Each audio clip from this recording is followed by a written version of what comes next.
All hail, the returning king. Back from the dead. Huzzah! Huzzah! Huzzah!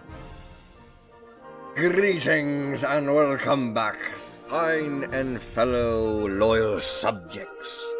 I certainly hope everyone had a wonderful time traversing the realm without me. We won't talk about the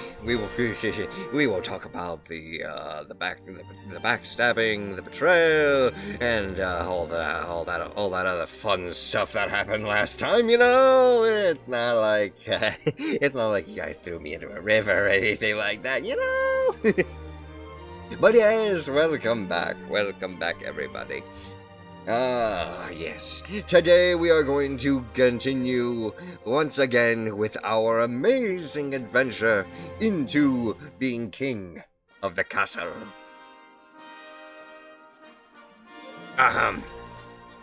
Excuse me. Do I need to repeat myself like last time? Quiet in the peanut gallery. I said quiet. Quiet! Thank you. But yes, welcome back, Wolfpack. A pleasure and honor to be able to stream for you once again.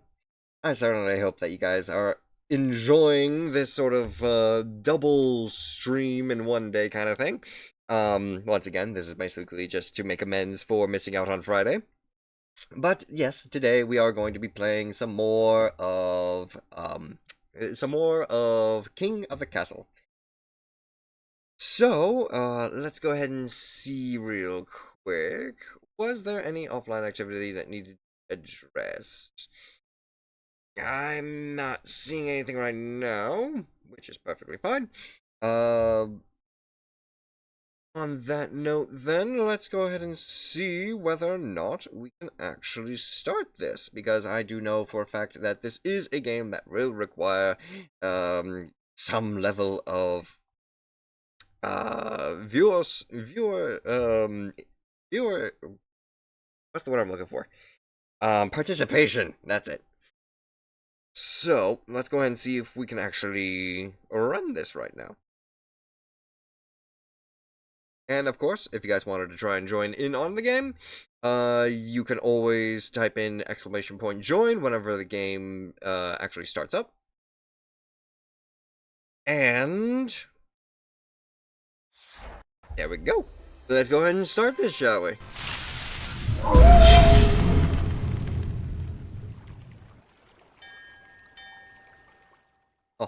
Oh. If need be, we can see whether or not. Yes. We could potentially continue our story, but as far as I know, we kind of boosted the Baron's power literally beyond all comprehension. I'm almost tempted to start up a new dynasty. I click continue game. What does it do? Yes, that would be Monarch Rupert II.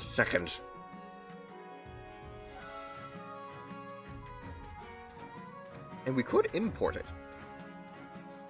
Oh, I see. So we can load up different saves if we wanted to. Interesting. I'm still fairly new to this game as well, so... Hell, what happens if I export our save right now? Other monarchs may now play your save. Go to the Continue Dynasty screen, hit Import Save, and use the code below. We store saves for 14 days before deleting. Twitch mode saves cannot be played in party games and vice versa. Fair enough. Interesting. But, once again, I figure probably starting a new dynasty would be a stronger way for everyone to be able to play with an more even playing field. So,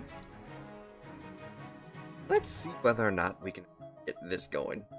The dynasty name this time shall be named... him.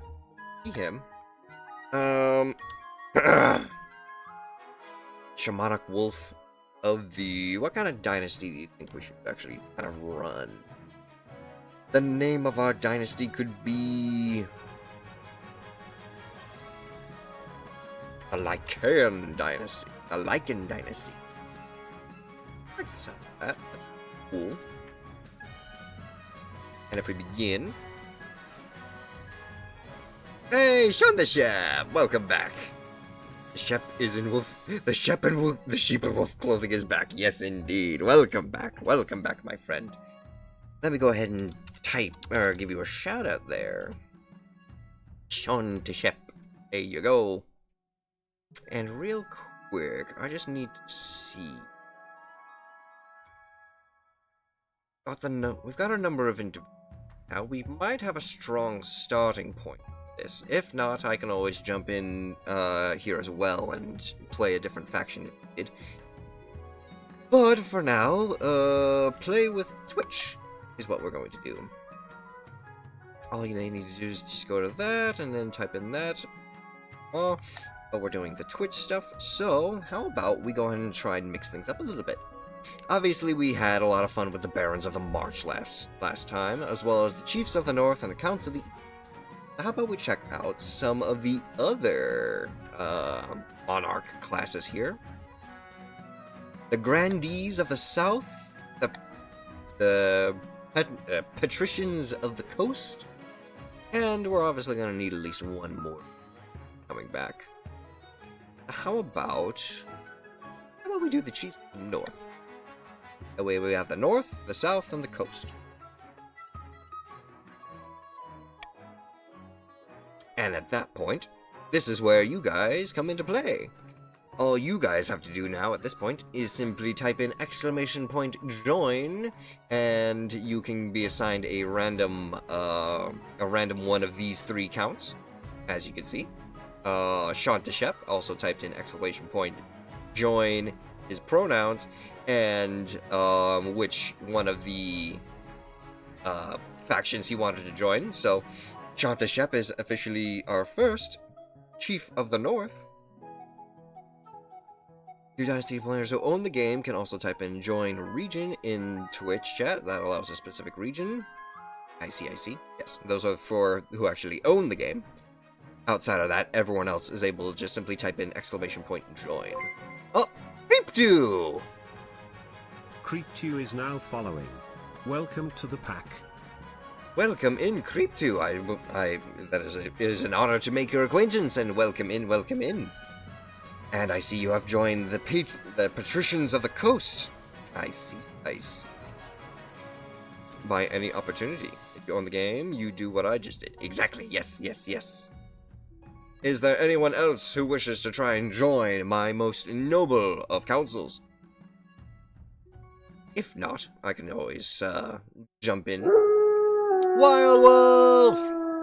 Also, let me go and give a shout out to Creep2. There you go.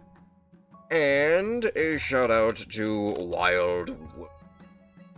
Welcome in, my good friend. Are you here for some more chaos? If you want to join in, feel free to type in !join. You may want to move your VTuber as a lot of game stuff appears over there. Yes, this is true. This is very true. I remember having to be over here a lot last time we played, so... Should I simply scooted ourselves over here? Try and lower myself down just a tad. Hey, there you go, Wild. Welcome to the Legion. Welcome to the Monarchy. And you got yourself... You are now our leading faction for the Grandees of the South. Excellent. And since we now have at least one person for each, let's go ahead and begin here.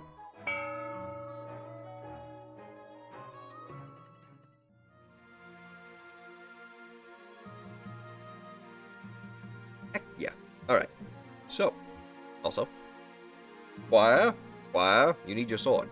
Hold on to your sword, please.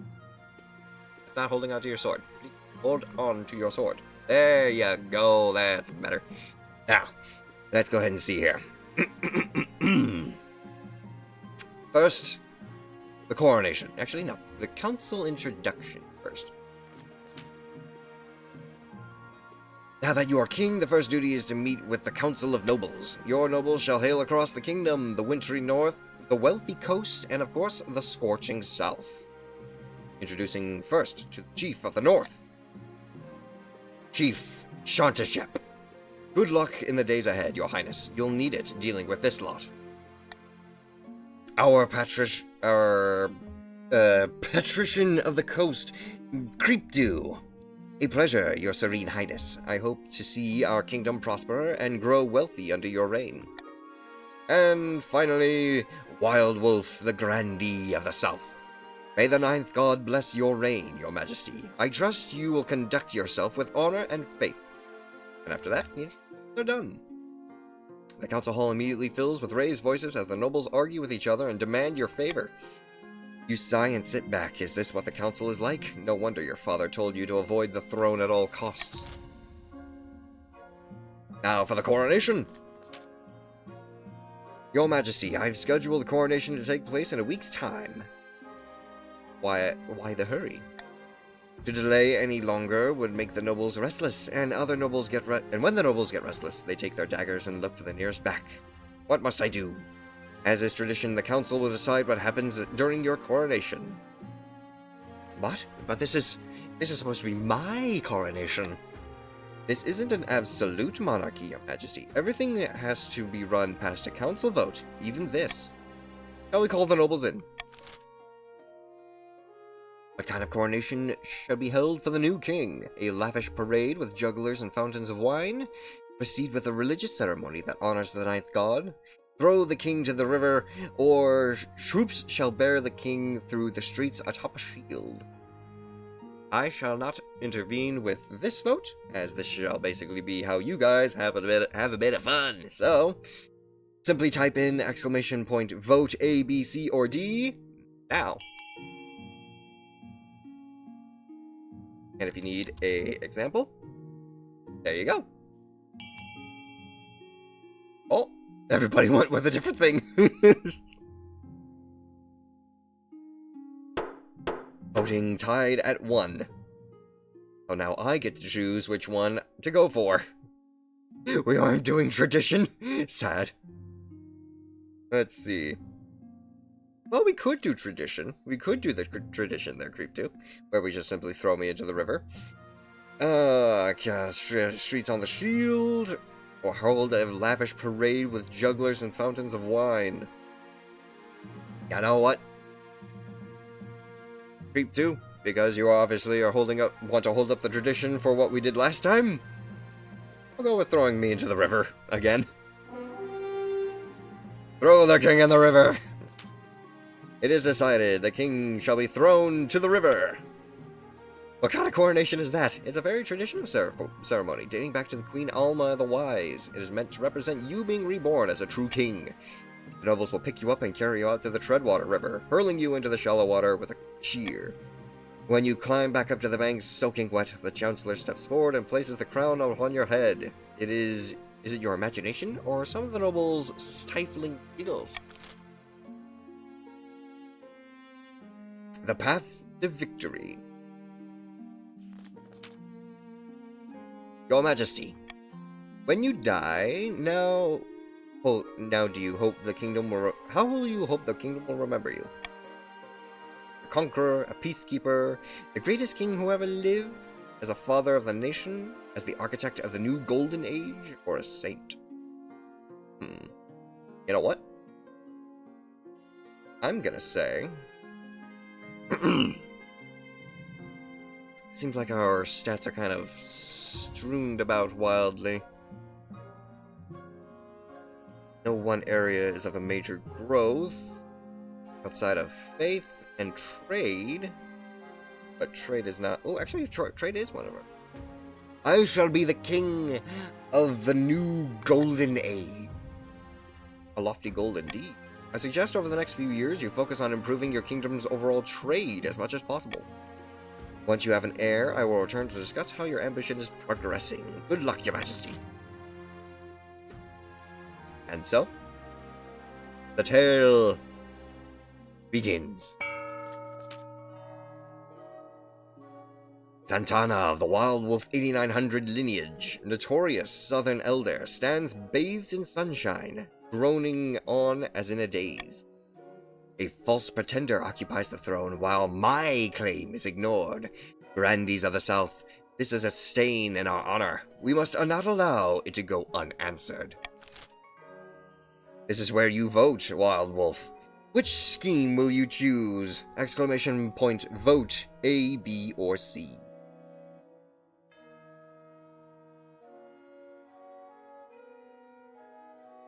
Will you go down the path of sorcery, uprising, or excommunication? You only have a set amount of time to vote, though. 5, 4, 3. Aha! And there you are. Sorcery is your choice.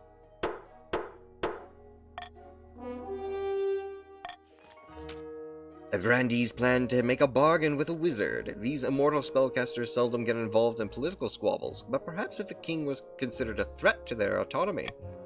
To advance their scheme, the Grandees must raise authority to 5 or more in 2 seasons. It's already 6. Oh no, wait, authority. I was looking at trade. Nyx of the Creepdew family, notorious coastal prodigy, scribbles with a well-used quill on a hardwood desk, speaking calmly. Fellow patricians of the coast, my claim to the throne is far more legitimate than that of King Shamanic Wolf. Something must be done. And this is where you vote in, Creepdew. What scheme shall you choose? Exclamation point. Vote A, B, or C.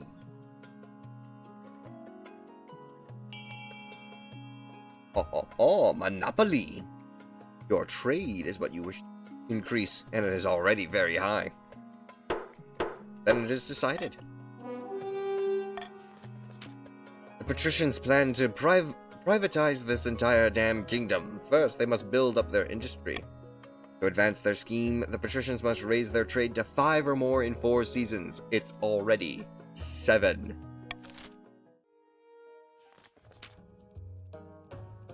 Rondel of the Shantashep clan, eccentric northern godspeaker, stands precariously on a longhouse crossbeam, groaning as if in a trance. Chiefs of the North, we all know I should be on the throne, not this imposter King Shamanic Wolf. How do we make that happen? And this is where you get to vote in A, B, or C.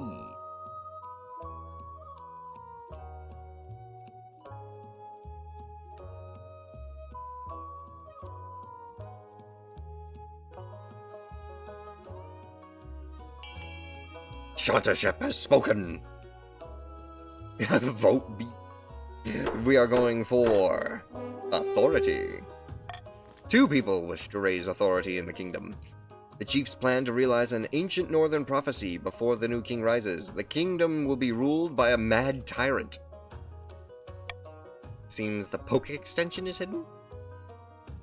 Poke? Poke? Oh, the Poke extension? The Poke extension itself is actually in my About section. It's not an overlay, it is just like a little panel. So, you should be able to click on my, streams. Yes, there you go.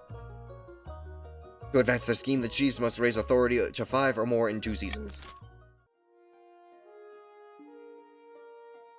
Everyone's scheme has been placed. The monarch has no heir. It is time to enact a new law. 600 to the treasury if the nobles vote for the selected option. If the nobles vote otherwise, minus 200 treasury. How nobles choose to vote is hidden from the monarch's view. And after voting, nobles can change their minds and vote for a different option.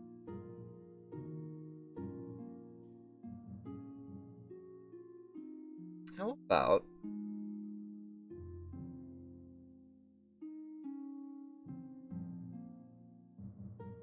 I'm gonna say we have a little fun. Anonymous voting.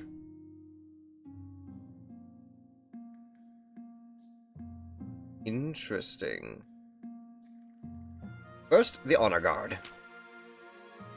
One day, you're walking through a palace gardens when you're confronted by an unusual sight. One of your palace watch is standing guard, but instead of a pike, he's holding a mop. Fearlessly defending me from dust, are you? Last week, a grubby little urchin kicked me in the shins and stole my proper pike. I grabbed the first replacement I could find. You're an idiot. Some might praise me for my resourcefulness. I can only apologize, Your Majesty. The Palace Watch have been more incompetent than usual recently. It's obvious you need a proper honor guard to protect you. But first, how can we improve the watch? What can be done to improve the bumbling Palace Watch? Spend a fortune on a fancy new equipment. Invite northern soldiers to provide training. Enforce harsher discipline? Or there's no need to do anything. You know what?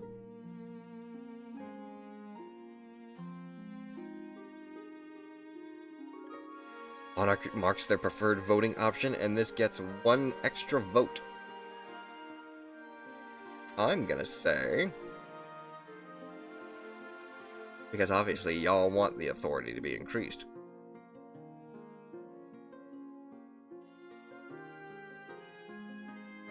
I'm gonna say... this one.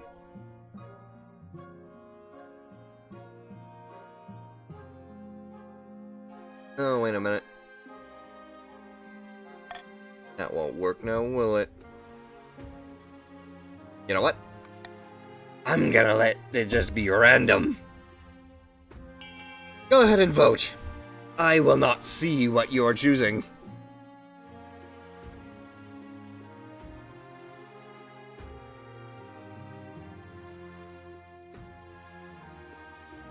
Oh. And yet I can still see the anonymous votes. That's interesting. There's no need to do anything. Authority is decreased. Well, if that's bad for the both of us? Yes. But that's the fun thing. It at least keeps you guys from achieving your, but the Defiance? No, that has to be both.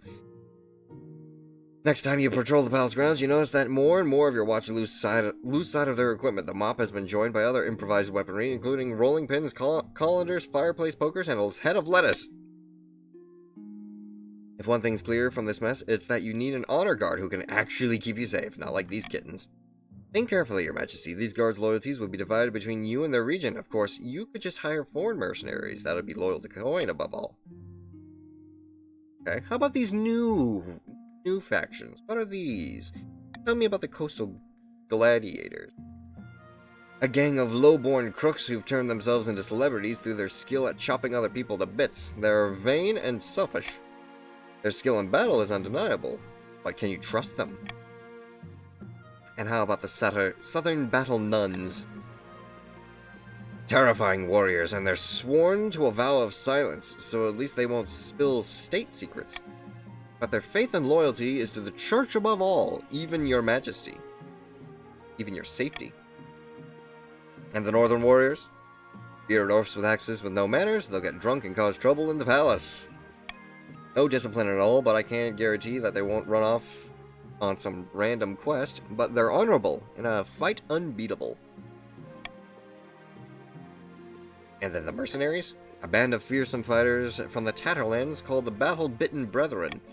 They specialize in bodyguard work, but they're costly, and hiring foreigners will betray a lack of confidence in your kingdom's fighters. I think I have a good decision. I await the verdict with bated breath, Your Majesty. We will go with...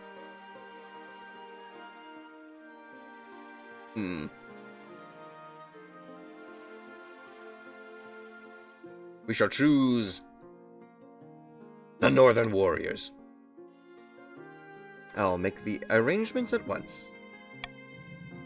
The warrior heroes arrive a few weeks later. They swagger in with big grins and bigger axes, belching and singing and roaring out unsavory jokes.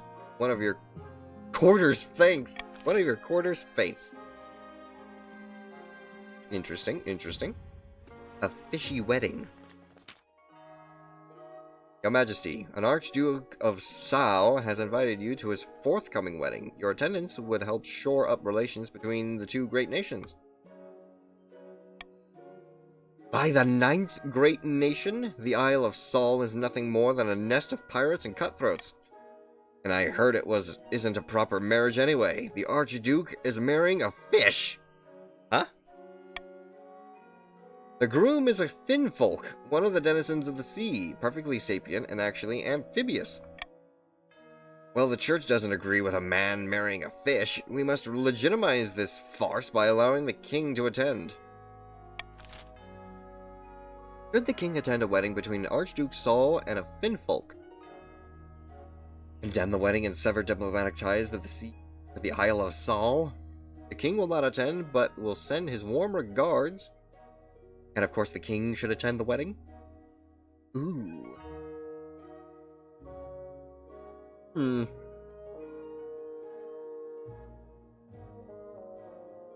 know what? I will say...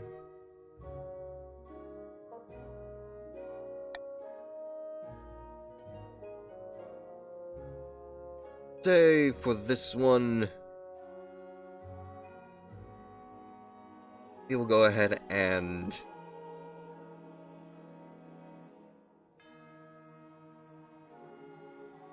condemn the wedding. Feel free to put your votes in A, B, or C.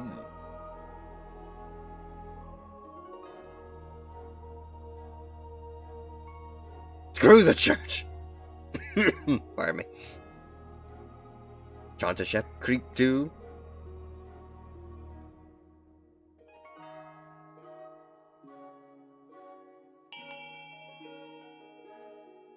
And it's tied. Of course, the king should attend the wedding. Ah. We'll condemn it. Your Majesty, I must protest in the strongest terms. Quite apart from being simply rude, this will inflame tensions between... Quiet, you. The council has spoken. You sent an angry letter to the Archduke of Sol decrying the marriage as blasphemous and icky. The grandees are happy with your firm stance and the church sings your praises. We shall remember this. Hordling attack. Your Highness, I'm ruined. Hordlings have occupied my vineyard and driven my staff away. What's hordling? Grubby little creatures like fat green babies with claws. Hard to kill. Fire is the only way to get rid of them permanently. Whatever you do, we should do it soon. They're eating all of my grapes. We have no time for petty problems. Assemble the council. Why can't your fellow grandees help out? Assemble the council. Burn the vineyard with the hordlings inside. Hire an adventurer guild to investigate. Or strong-arm the other grandees into sending military help. I'm gonna say... we veto that. Feel free to vote either A or B. I sense a favoritism growing in the south with these votes. Oh. We need a tiebreaker.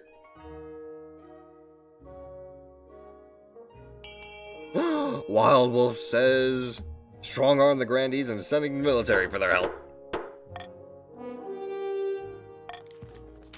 When the grandees grudgingly send their token force, a slaughter ensues. Hordlings put up a meager fight before scurrying into the hills.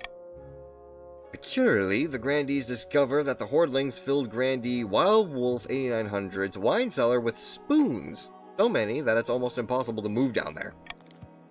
It will take some time before the vineyard is back up to full production, but Grandee Wild Wolf 8900 is grateful for the help. Fair enough.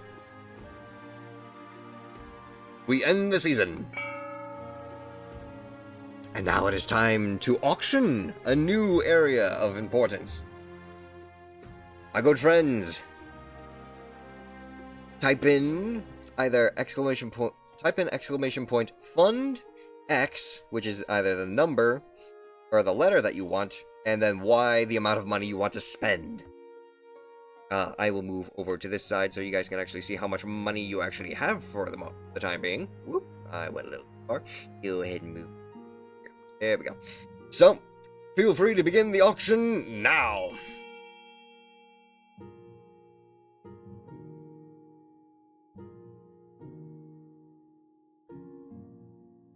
Exclamation point, fund, letter, and a numerical value. Whichever one you wish to get. Very poor person living in the streets, I shan't fund. Oh. We've apparently got funding for more authority, though. And it seems like Wild Wolf is looking to try and decrease their trade by funding a thieves' guild.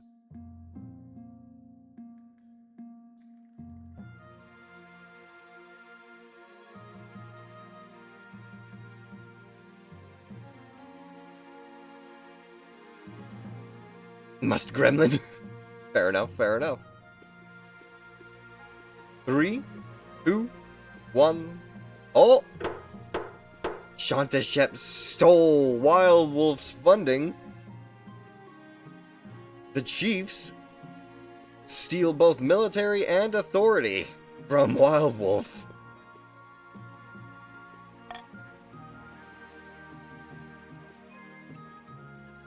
Polish privateers finding a spouse. In the twisty passages of your castle, you can avoid your advisors, the nobles, even the spymaster, but there's one person you can't avoid. Your mother. Why haven't you found a spouse yet? It's almost been a year. Back over here now. Well, whoop. A little more. Yeah, all the way against it. There we go. I've been busy. Is it really that urgent? Mother, I don't want to get married.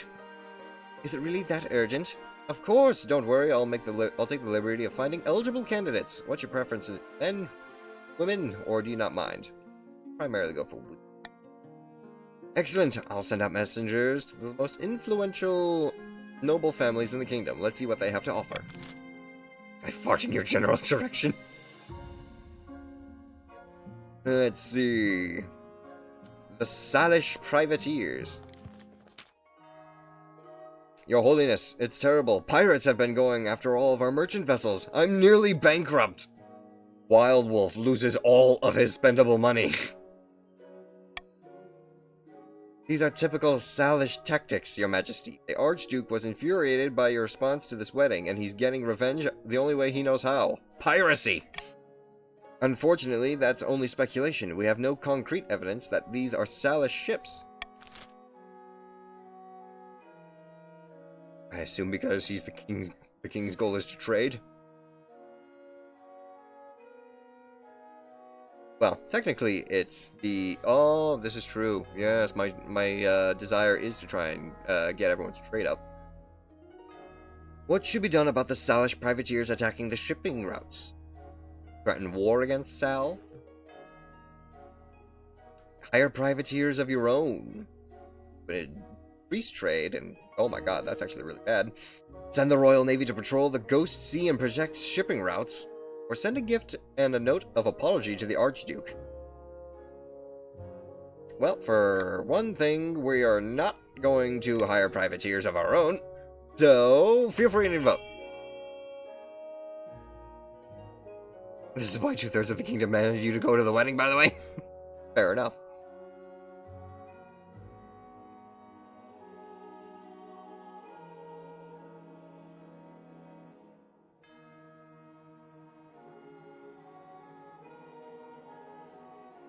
We only have Creep 2 who's voting. Oh, what's up? It's sending a vote of apology to the Archduke.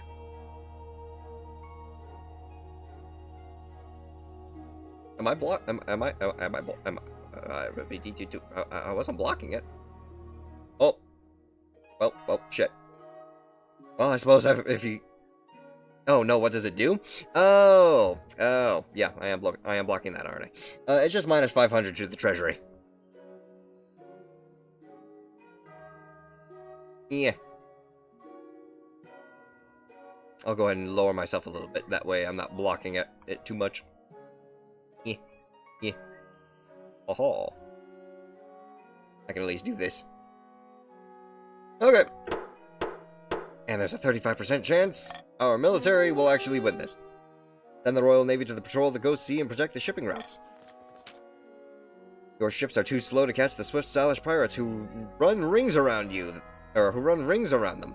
The attacks on merchants grow worse and worse. Upon my honor, I will never financially recover. You hear much later that the Archduke's wedding to a Finfolk is called off amidst some controversy over whale hunting. Well, what do you know? The freaking wedding would have failed in the anyway. Aha. What else do we have to do? Something else? Oh, a city in flames. Your August Majesty, there is a terrible fire in the city of Thalasus.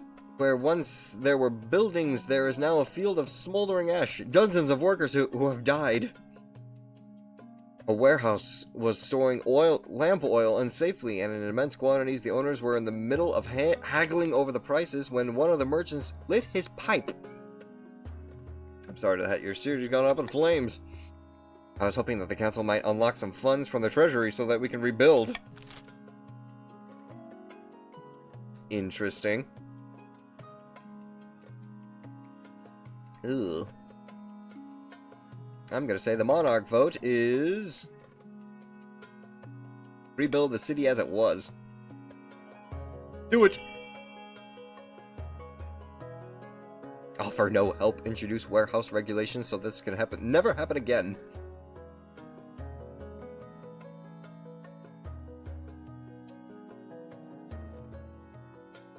Interesting. Regulations won't rebuild the city.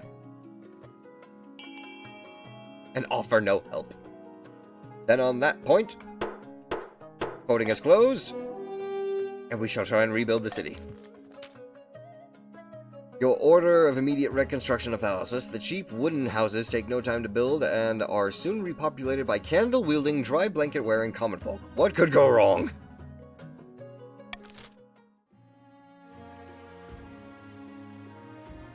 End the season. Far in the north, where snow blankets the landscape and wolves howl in the night, the chiefs uncover an ancient prophecy foretelling the rise of a tyrant king and the warrior who will overthrow them. This isn't what the prophecy says would happen. Right? Wasn't there supposed to be a tyrant king? Something about drowning the kingdom in blood?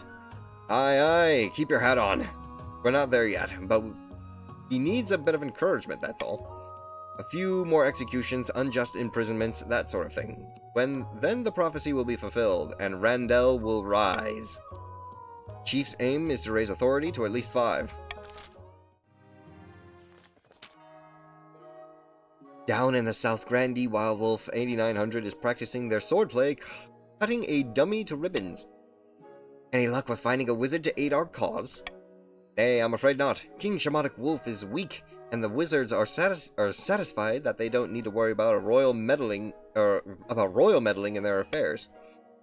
God above, we must try harder.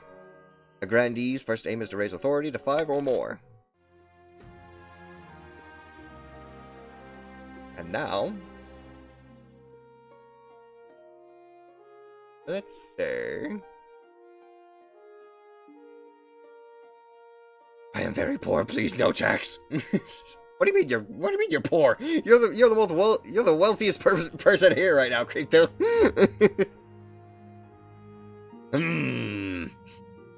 Heavy taxing now. But then again, you do have a lot of good trade, so I will get a lot of money. You're fooling nobody.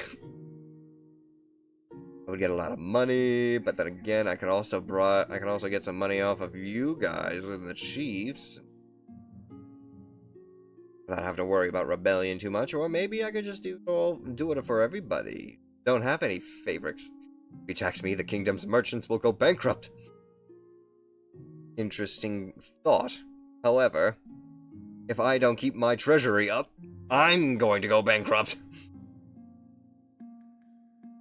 So, I say... That'll do.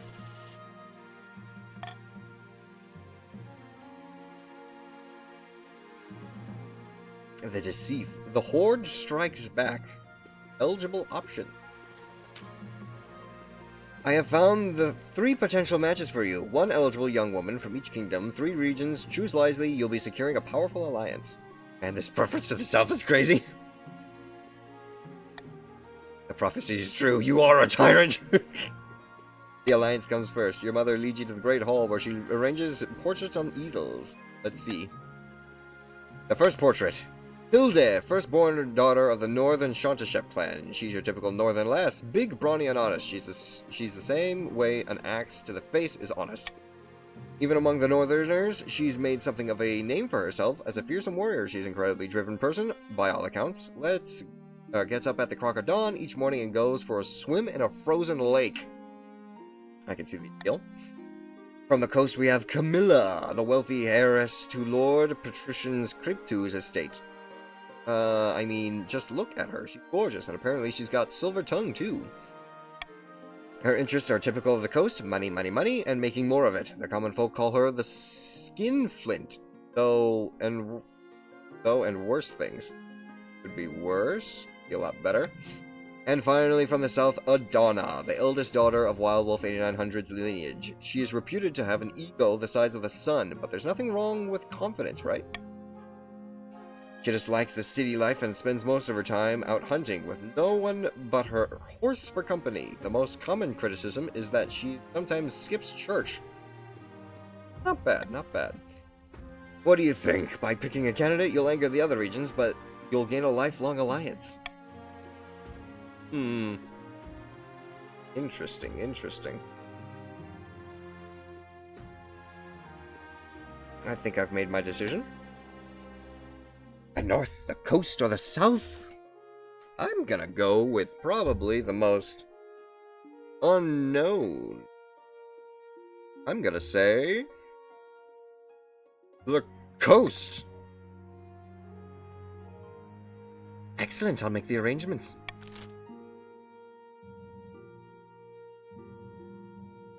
A horde strikes back. Your Holiness, the Hordelings, they've returned! The soldiers we sent only got rid of them temporarily. They've taken over my vineyard again. Those little bastards are impossible to kill. Never mind that, Your Highness. We must act quickly to alleviate the spoon shortage in the south. Spoons are disappearing all across all the region. Gotta be joking. Deal with this yourselves. Fine, I shall cast a vote. Praise be. Thank you, Your Majesty. Pivot the South industries to making more spoons. Burn down Grandee Wild Wolf's 8900's vineyard and destroy the Hordelings. Overhunt for the missing spoons? Or order a hunt for the missing spoons. Or do nothing. These are trivial matters. Could have used fire. Would have solved this. You know what, though? Maybe now we'll do the right thing. Well. Oh, wait. Not that. Not that. I'm letting you guys take control of it. Feel free to vote whichever you like. Burning. Burning. We're burning. Sorry, Wild. Your house is officially in flames.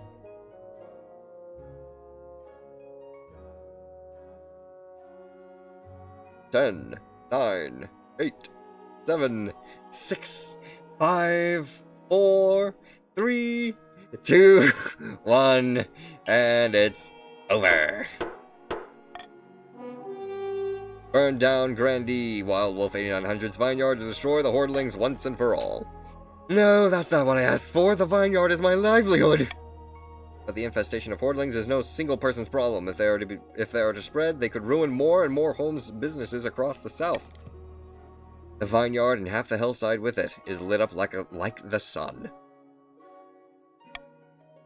Once Grandee Wild Wolf 8900's wealth goes up in smoke, it's not long before they turn to begging on the streets of Oranjar.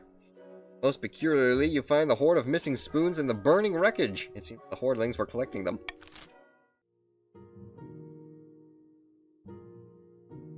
And then the deceased. The elderly Chief Marjata, a cousin of many times removed of Chief Shantashep, died in her sleep last week. She was nearly 90, would you believe? The better end than most of us get. Indeed, Your Majesty, she stayed at home in the north most of the time enjoying herself. But she could have spent more time on her accounts. She died without a will and the nobles are scrambling for her estate.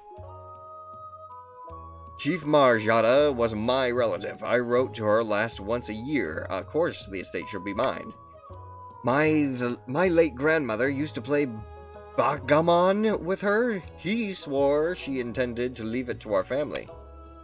By the old gods, that's a pitiful claim. Interesting. Redistribute the state amongst the northern peasants. Ooh. I do like the sound of that.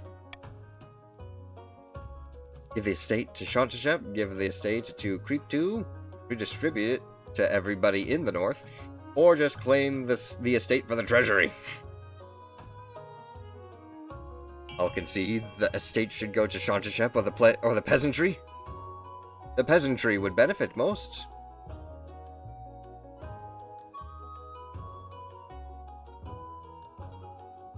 Don't help the king.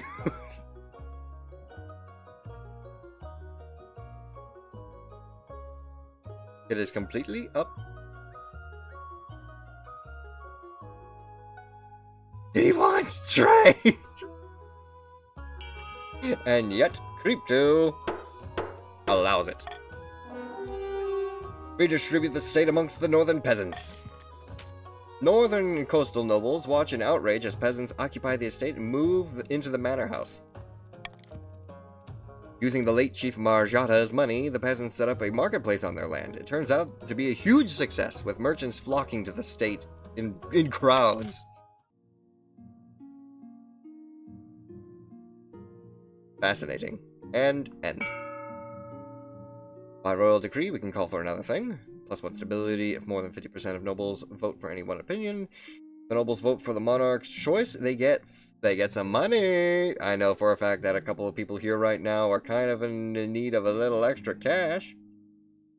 So, let's say,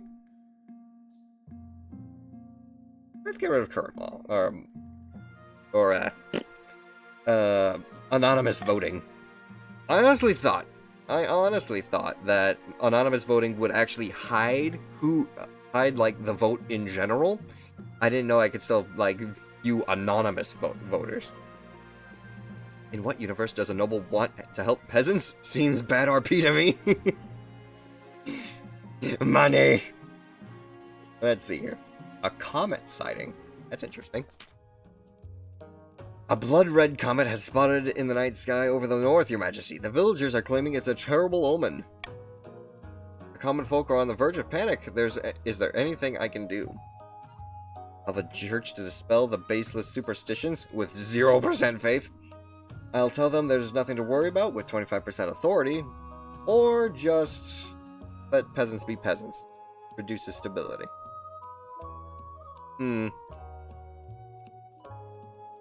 I'll see about... I'll try and tell them that there's nothing to worry about. You deliver a speech that's reassuring the peasants of the north that the comet isn't a good or bad thing, it's just a thing probably the ninth god writing a charity or whatever. Fortunately, the common folk take your word after all, and the king says something, you better listen. The peasants go back to work in the fields, ignoring the comet entirely. Let's go! The royal wedding. Your wedding to Camilla is naturally the talk of the kingdom. Nobles and peasants alike travel from across the realm to attend. For a week and a day, the capital is one giant party. It feels like you're the only one... It feels like you're the only one not taking part. Instead, you're getting ready for the ceremony. Soon enough, you're standing in St. Bertrand's Cathedral with Camilla at your side.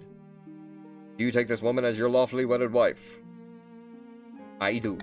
Then I pronounce you king and wife.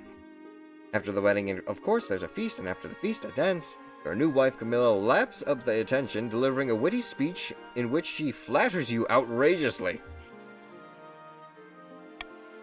By the time you find yourself alone with Camilla, it's past midnight, and you've never felt more tired. You danced so very beautifully. It was such a wonderful day, wasn't it? Agreed. Admit that your heart wasn't in it. You enjoy a long conversation with Camilla, in which Camilla seems determined to flatter you relentlessly and agree with everything you say.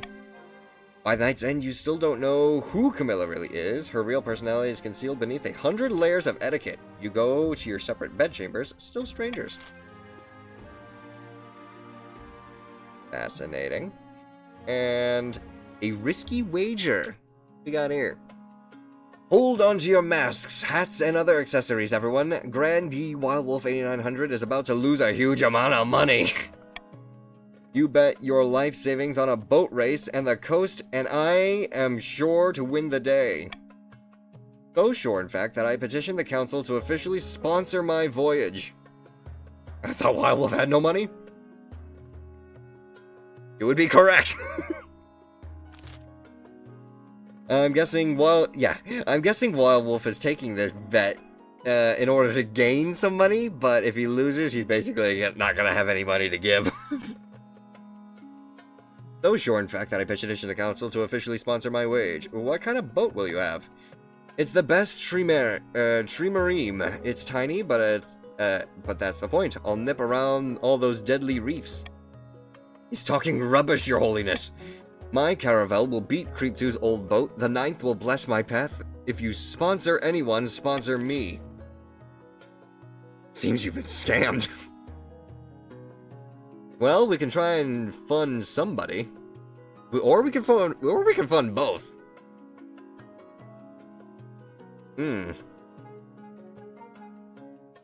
But you know what would be funny? A caravel? Yes, indeed. A caravel versus... What kind of boat was it? Imagine thinking a caravel can race.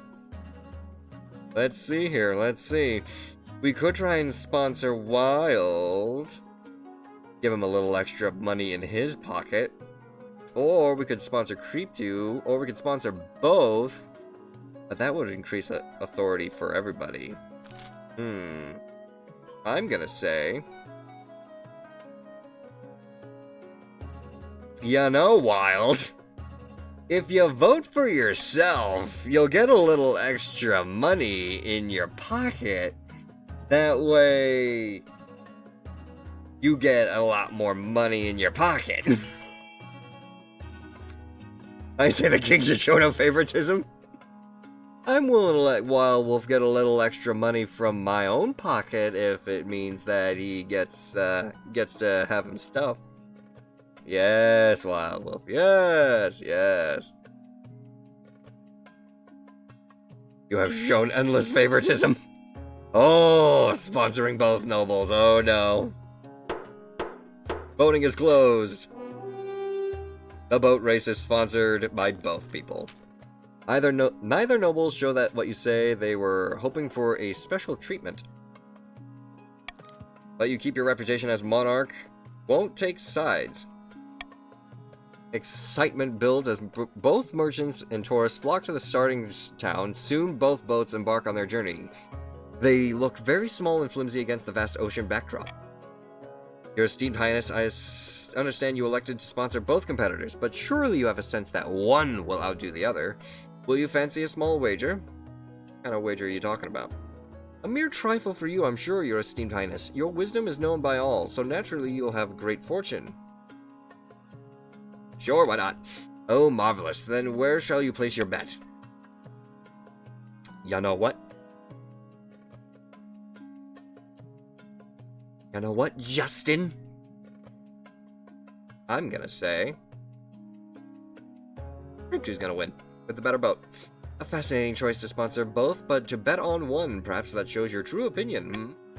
How much would you like to bet, your esteemed highness? Let's say 500 gold. 500 gold it is. Marvelous. You won't regret this. You return to the capital to await the news of the race.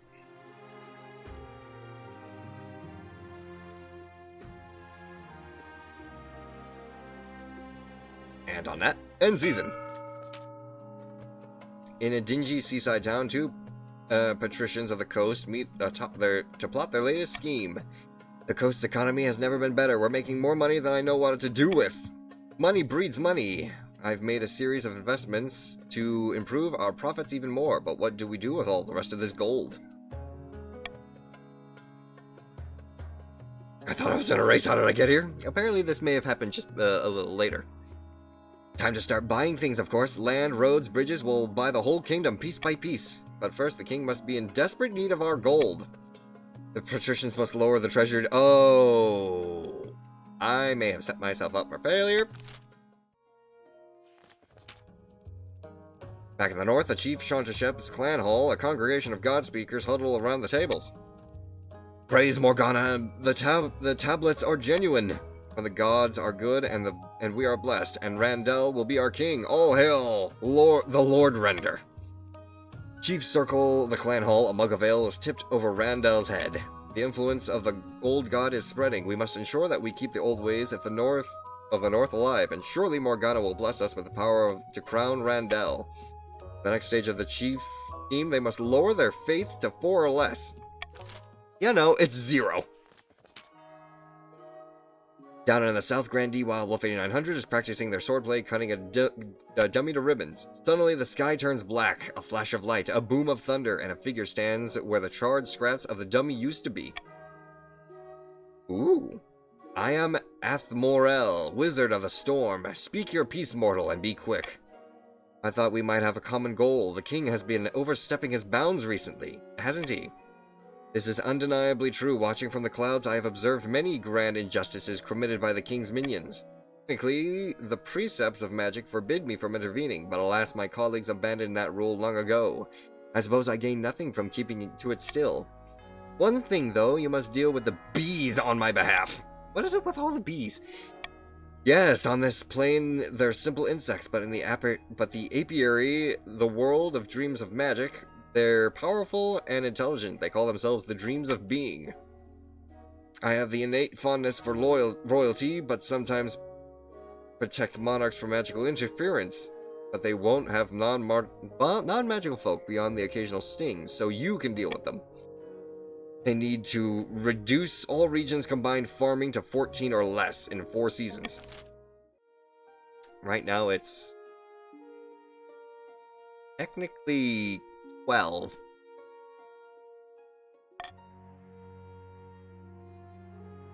Bankruptcy looms. Shady business. Meteor strike! Oh no. One night your wife shakes you awake.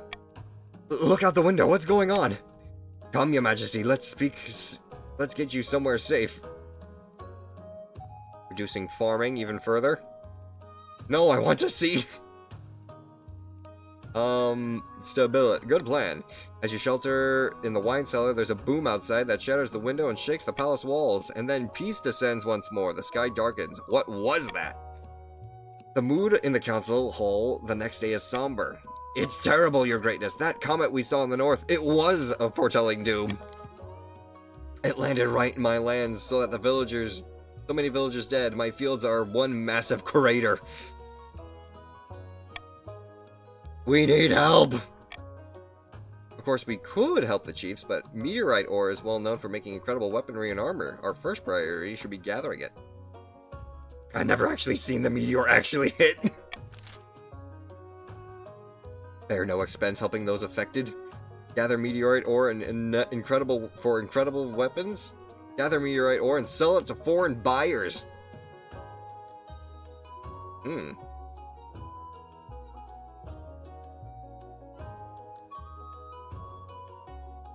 You know? Can we do B? I almost want to say we can do B. If we get some valuable weapons for the guard, that could help out a lot.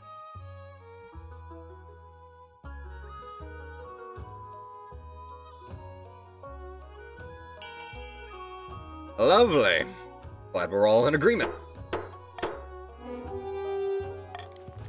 By the old gods, your greatness, my people will suffer. You will ignore us, and when we need your help.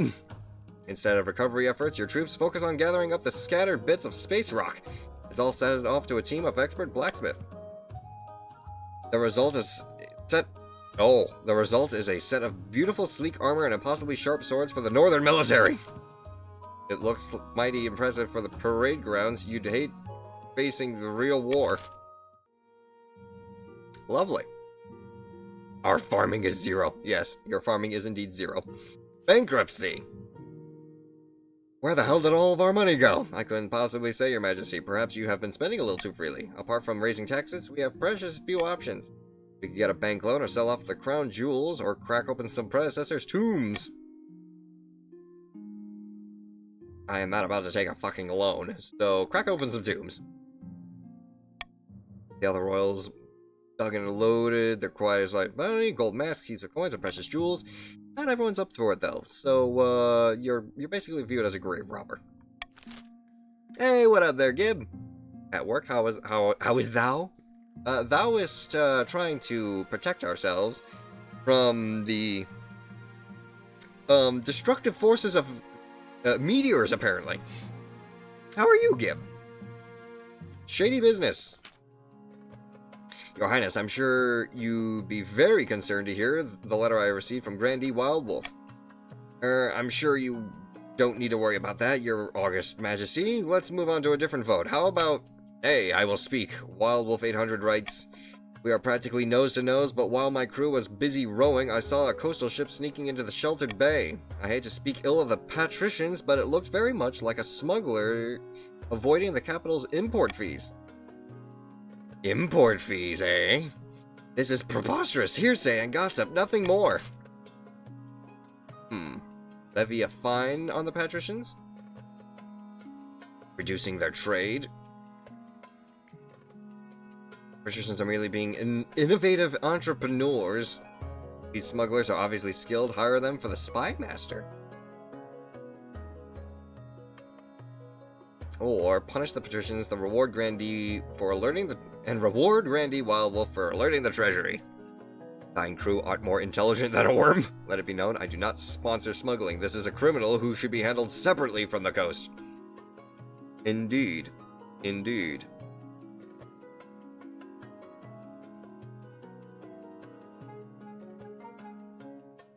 However,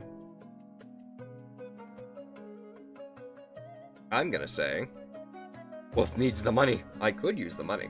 I could use the money.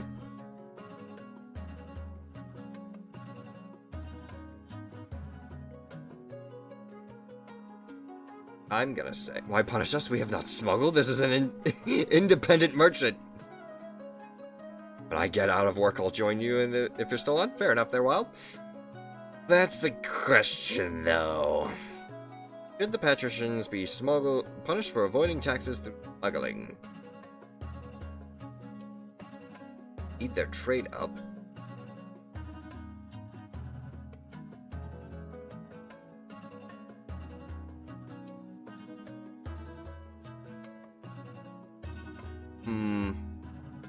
Reduce my trade, that would go up my trade, but the defiance would be going up. Well, I'm gonna say...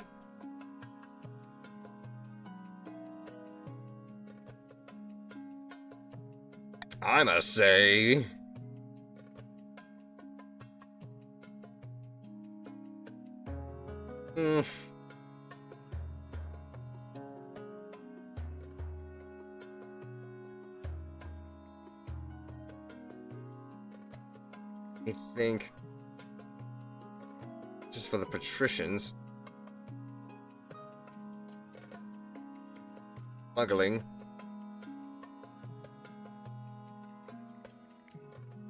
You know what? Fuck it.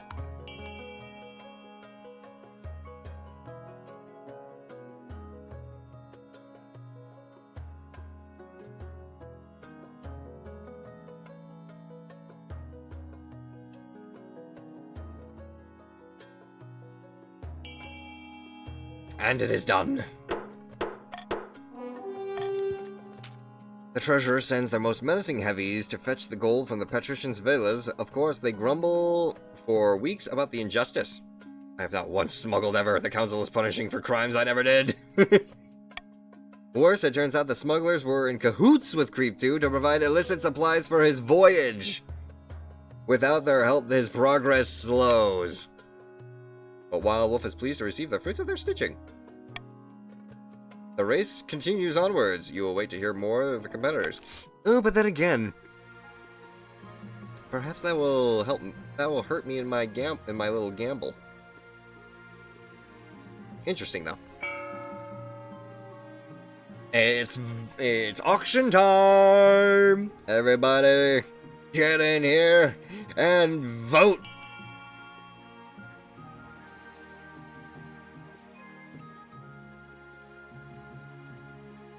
I've been bankrupted by this corruption, so I can't fund. What do you mean you've been bankrupted? You have 2,350 gold.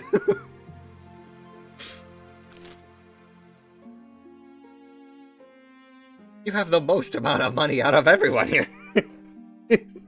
I'm guessing Creep2's role-playing in their own regard.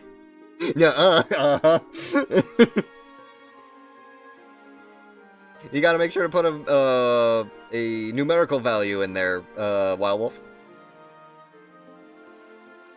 You have at least 2,000 gold to use. Trying to reduce my authority, are you?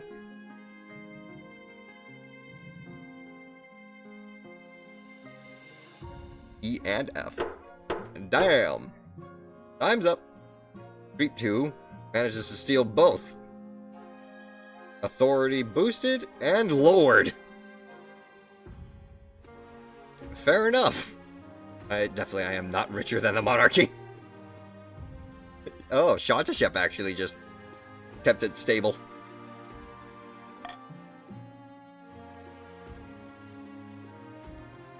About your heir? Missing spoons!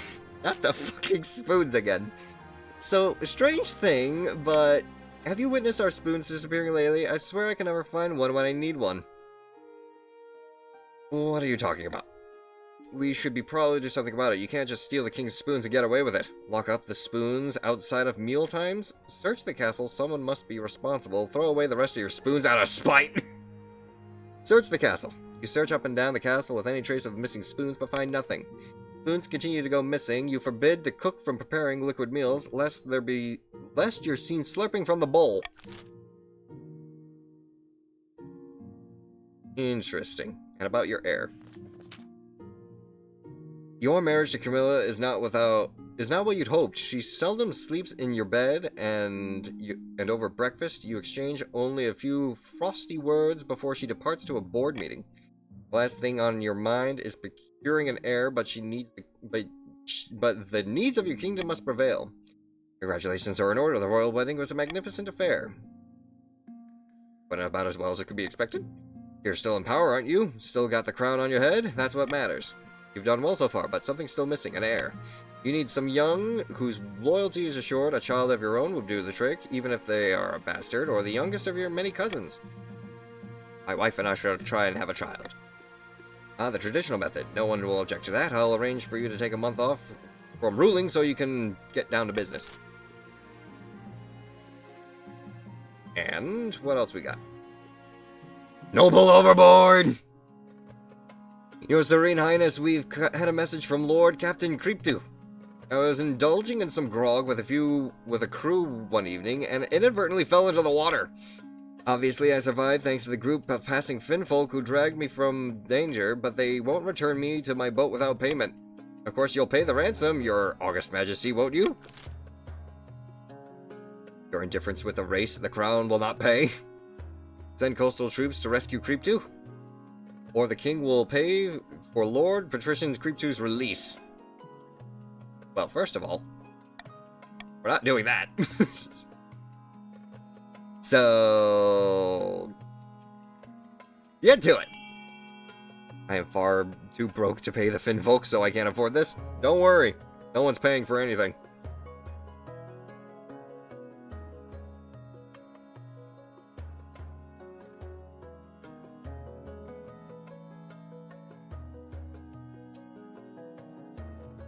No negotiation with the terrorists, terrorist Finfolk. Let's see whether or not we rescue Creep2. Coastal mercenaries quickly descend on the situation, but they are not prepared for the fury of the Finfolk, who easily throw them overboard. Worse, the Salish traders get wind of the events and increase their tariffs, claiming that the patricians have harmed Sal's alliance with the Finfolk.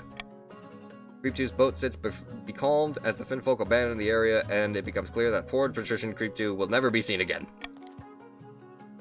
Creep 2 has died. And Creep 2 the Second has joined the council. His takes over the new crew and vows to sail the victory in his name. Crazy indeed. Sitting at the bench outside of the Sunbelch Villa, two patricians of the coast meet their plotted scheme. Thrice cursed king is still refusing to sell us back any public land. It makes sense that the treasury is not exactly suffering right now. Patience, my friend. Let's bide our time until the king's gold runs out. The patrician's aim is to lower the treasury to 1,500 or less. The king could have stopped that, by the way. Probably. But now. You obviously got a lot of money there, Creep 2. Yes. Let's go ahead and get that done. As well as... I want to say... I'm being taxed again? So corrupt. You know? Actually. Question is interesting. Obviously, everyone's kind of on the way to being able to get their stuff. Except for Green. Less than 14. Definitely less than 14.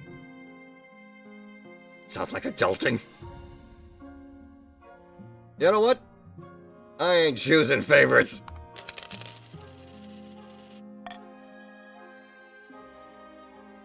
The end is near. Food riots. Trouble in the sewers.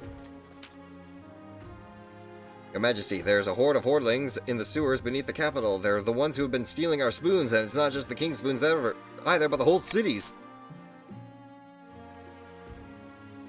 Well, shit. Send the king's honor guard to root them out. Well, we're not gonna do this. Vote! Tyranny!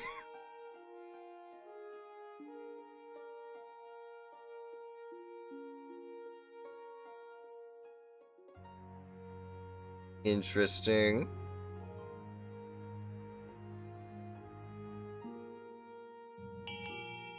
Interesting. Send the King's Honor Guard. The Honor Guard march dutifully into the stench-ridden tunnels, but it doesn't go well. Hours later, only one returns, rambling wildly and clearly on death's door. The hordlings gone. Chased them off, Your Majesty, but they ambushed us, killed everyone. There was... He coughs up blood. Some great monster down there. They were in league. Set the beast on us like a rabid dog. You got your honor guard killed in the line of duty. At least the hordlings are gone, Your Majesty. I'm sure you'll find a new honor guard in time. Behind them, the last of your former bodyguards expels with a gurgle. Well, shit. Food riots! Your Greatness, the famine in the north grows worse by the day. Riots are breaking out in the major townships from Skarma to Thormagard. Starving mobs are pillaging bakeries, granaries, and merchant houses. What are we to do?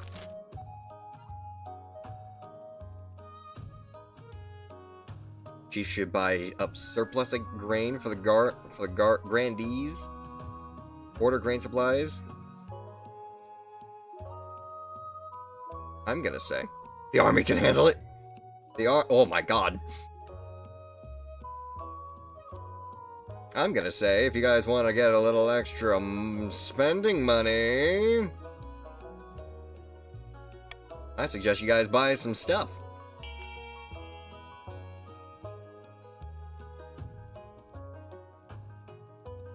No.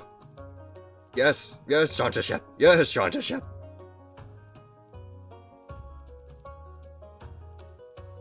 Boost it, my good friend. Wild. Vote C, Wild. Yes, Wild. Noble you are. Backed into a corner, the chiefs are forced to pay steeply for the surplus gained from the south. Hoarding all the cards the grandees price gouge outrageously and enjoy a tidy profit. Don't be upset, it's just good business.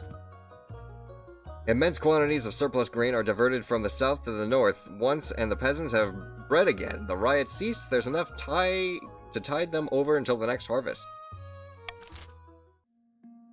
Lovely, lovely. But it's still not enough. What else do we need to do? The end is near. The coastal boat race is nearly at a close. I'd hoped the coast would win the day, but appears Grandee Wild Wolf will sail to victory. Lamentably, things aren't going how the king bet. How exciting! Truly this race is the utmost importance. On a completely unrelated note, I have the shipment of lumber that is due to intercept the rest any day now. If my shipment got in the way, who knows what might happen. I may dare say the race's outcome could be altered. Of course, I could be convinced to alter the shipment's route instead. Your Holiness, we must put a stop to this shameless attempt to sabotage the race. Well, I mean, I obviously kind of voted for... Ooh. Refuse the shameless bribe. How about... have the partitions pay for the ship to construct Grundy, or have the Grandees pay for the ship to obstruct Reapdew. I say, I refuse to do this.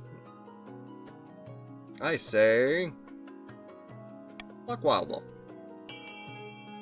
If you want a little extra cash. Refuse the shameless bribe. Shantashep, though.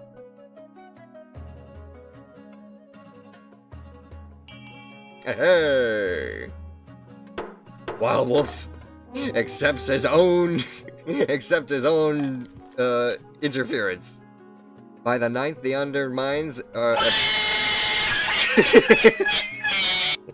Jesus, that was loud. And let's go. Chief Shantashep's lumbering ship makes a slow way in front of Wild Wolf's boat, blocking the way to finish the line. The lumber makes its way to Taliban ahead of schedule.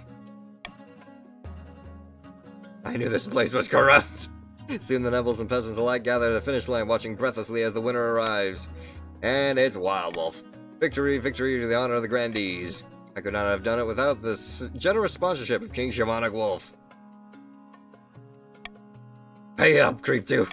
The patricians losing a race. It's a scandal. I don't know how it happened. Thank you very much. Perhaps you'd like a rematch in a year's time. Absolutely not. It's time for a nice holiday in my villa to relax and a lot of wine. Lamentably, your august majesty, you lost your bet, but it was all good fun, right? Back in the south, merchants flock to investigate Wild Wolf's boat and use their sailing techniques to improve their own crates. The thought of the race over, it gripped the kingdom. Similar bets take place in a far afield as Skull and Kurth, some successful, others ending in watery depths. Do you still say I'm rich, this dang corrupt world? Well, let's take a look here. Oh, you are definitely not anymore. 600 to treasury. If nobles vote for the selected option, choose that. Increased authority.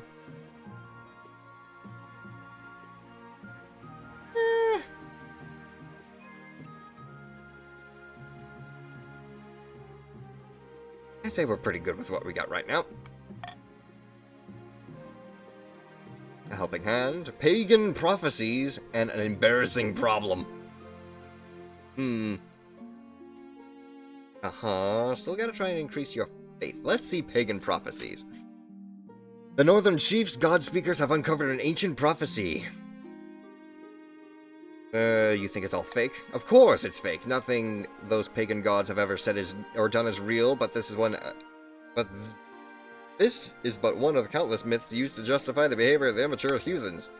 What she means to say is, the chiefs plan to use a prophecy to justify unseating you. True or not, many northerners believe it. What does it say? It tells of an authoritarian king who was overthrown by a northern warrior, the savior of the pagans, known by the names as the Thronebreaker, the Sword of Valtor, or the Lord Render. That's you, by the way, the authoritarian king, not the Lord Render. The prophecy calls the collapse and death of all false gods, including the ninth, who Nelsquist would lead into a bubbling cauldron disguised as a magical pond. That sounds very heretical. What do I need to do? We must strengthen the church in the north. Besides falsifying your prophecy, it might even save a few misguided northerners. The pagans will blindly worship their old gods, however. If we do not act soon, the kingdom will be lost. Order priests to go north and decry the prophecy as false. Let's do it. Get your money in.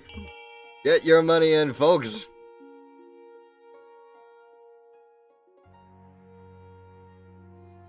You want some more spending power, don't you? Exclamation point, vote A! Let's go! Vote A! There you go, Wild! There you go, Sean!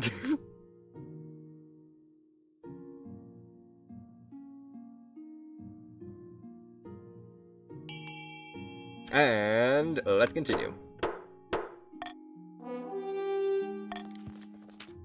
The Archbishop mobilized priesthood emergency sermons are held in the church across the kingdom, warning of faithful to stage vigilance against pagan lies. Hundreds of priests are sent up to the north to preach to the local populace, which naturally causes tension with the chiefs. You hope it will be enough. An embarrassing problem. Your Greatness, I'm afraid someone is painting obscene graffiti on your monument in the north.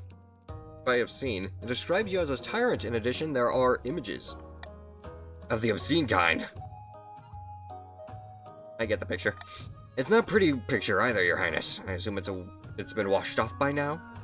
Your Majesty, but every time we remove the images, they appear again the next day. We need to track down the perpetrator. You're becoming a laughing stock in the north. When you call the council together, some of the nobles whisper behind their heads, stifling giggles. Chief Shantashep was right. Let's go ahead and... Ooh. And the watch to investigate without drawing attention to themselves.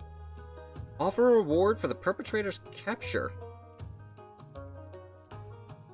That's just gonna increase defiance, though. So we're not gonna allow that.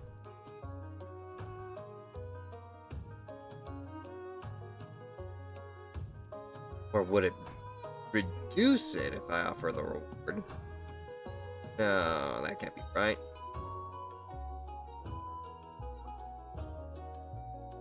Go ahead and vote.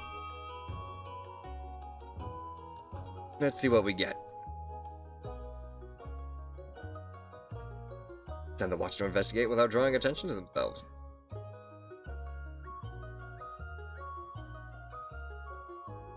That's at least the first part of the vote. Ooh.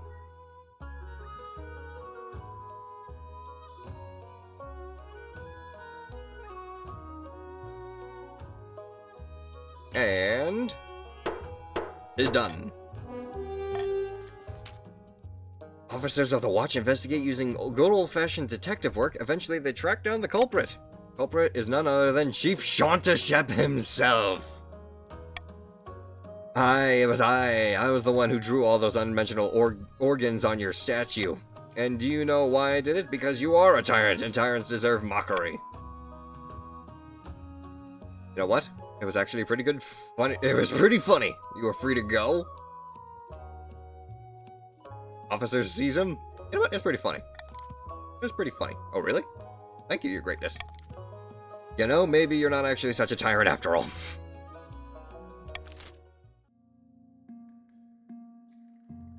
And a helping hand. Shamanic Wolf, I have something I wanted to ask of you. What can I do? As you surely know, I run a very successful jewelers guild back in the coast.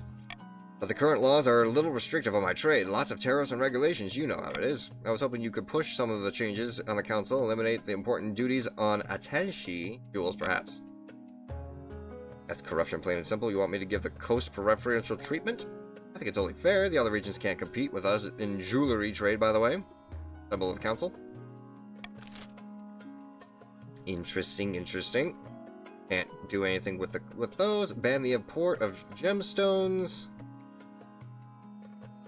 Reduce import taxes on gemstones. Or do nothing. I'm gonna say...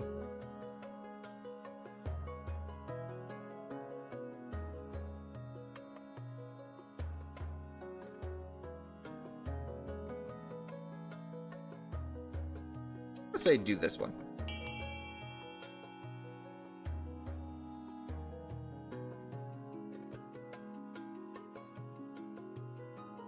Interesting. Wild Wolf?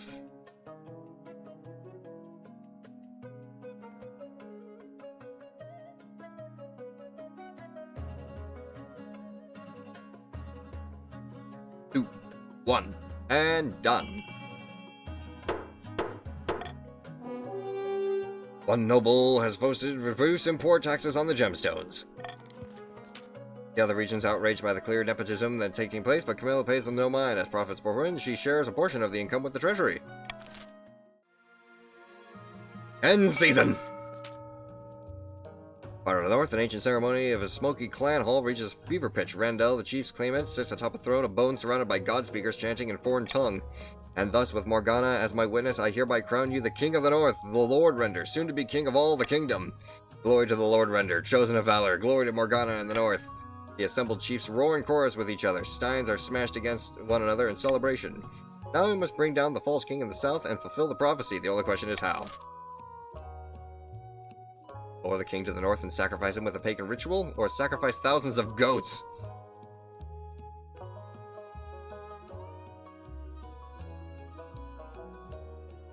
I do believe this vote is for John Deshet. Indeed. Lure me to the north and sacrifice with a pagan ritual. Though it is destined, so it shall be. Spread the word to all Morgana's children. The Thronebreaker has risen and the false king will fall. But first we drink in honor of the gods. More cheers erupt throughout the clan hall. Come morning, there will be a lot of work to do. By the final stage of their scheme, the chief must lower their defiance to 5 or less. Oh, you want your defiance to be lower than 5? Down the south, Grandee Wild Wolf is visiting the wizard Athorel in her tower, floating around amid an island of clouds. The beehives are silenced, and over an apiary, the vast cities of the Dream Queens are hollow ruins. It pains me that this is was necessary, but they are growing arrogant. My thanks, great wizard. Now we shall discuss on how to overthrow the troublesome king. This is a vote for Wild Wolf, I believe. Curse me with a fate worse than death, or send me far away so I can never return. I know it sounds harder, but it sounds cooler.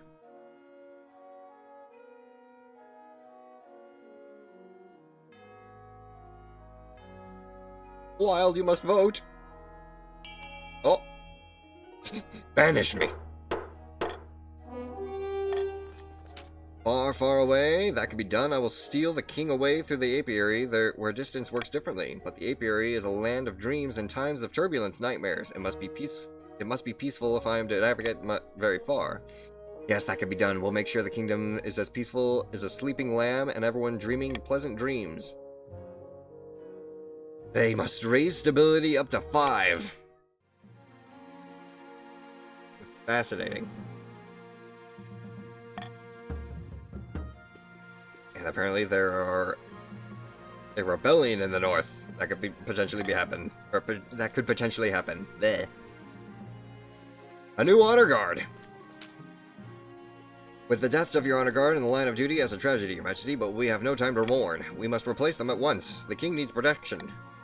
Each region offers a selection of each guards. Champion gladiators from the arena and the grandees offer the fiercest battle nuns. It's basically just choosing the other ones, huh? You're unlikely to find any volunteers from the north to place them. How about... What was the coastal gladiators? Folks who turn themselves celebrities, skill is undeniable, but can you trust them? The battle nuns, sworn a vow of silence, keep their state, but their faith and loyalty to their church above all, even your safety. I'm gonna say my decision will be... I already made my decision. Let's go ahead and grab ourselves the mercenaries. Very good, Your Majesty. I will make arrangements at once. Battle-burdened brother of Fleetslayer, you've never seen such a gang of huge, unpleasant-looking cutthroats, sneering and smirking, cleaning their fingernails with daggers. Your fears are assuaged by their commander, a gray-haired man who calmly explains the service they provide as long as the coin doesn't run out. They'll sacrifice themselves to the last man on your behalf. And my heir. Your quest for an heir is finally complete. You stand before the council holding a small child in your arms. Should I die, I ask that the crown be passed down to... The council is filled with silence. My son! The assembled nobles break out in a polite applause, designating an heir that you've cemented this ability to the kingdom. Your august majesty, may I be the first to congratulate on the birth of your son. What is his name? Shamanic Wolf II. Excellent, your esteemed highness. I'm sure little Shamanic Wolf II will grow up to be a chip off the old block. Congratulations on finding an heir. You now must need to fulfill your ambition to win again. Expect a visit from your spy master soon. And a wild beast attacks. Your Highness, I bring ill tidings from the north. Wildlife have gone berserk in Roller as they're attacking villages and travelers all across the region. Beasts, you say? These are not mere beasts, Your Majesty. They're great hulking creatures, clearly twisted by magic. Some say that they walk like people. The northern warriors are afraid. They say the creatures are a dark omen and the sign of the end. Depths below, what's got into these chiefs? That they can't handle a few wild animals. The other regions have plenty of their own problems. Your Serene Highness, no one wants to match up to the frozen north for something like this. You're as useful as You're all as useful as nipples on a breastplate. What am I to do?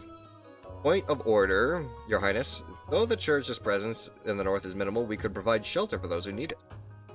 All will be welcome, whether they are adherents to the true god or not. It's the least we can do.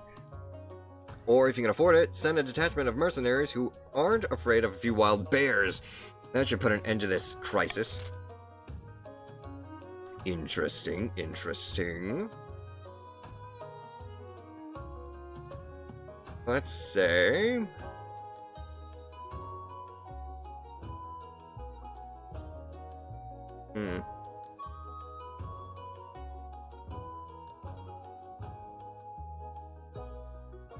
I say the monarch's vote should be B. But...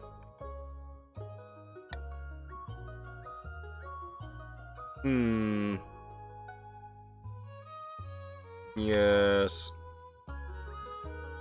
A small price to pay. But... I could just say...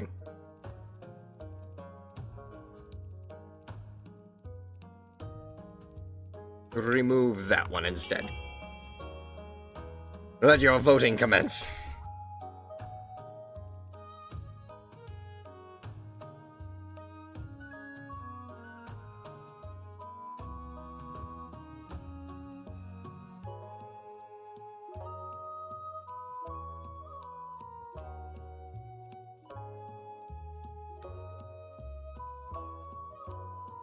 The only vote? The only vote? And it's done. We will bolster the military. You find a suitable company of mercenaries and send them off on your city watch to observe the expedition. They return with tales of glorious hunt and legendary northern hospitality. Chief Shantashep is happy to report that beasts have been reduced back to the wilds. End the season. And we've got an auction going on. Feel free to cast your votes.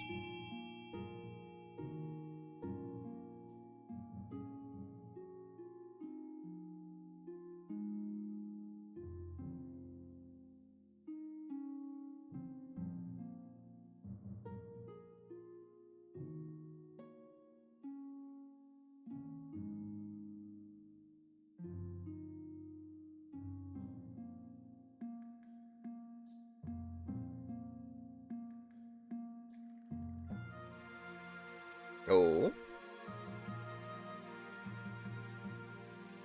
Interesting.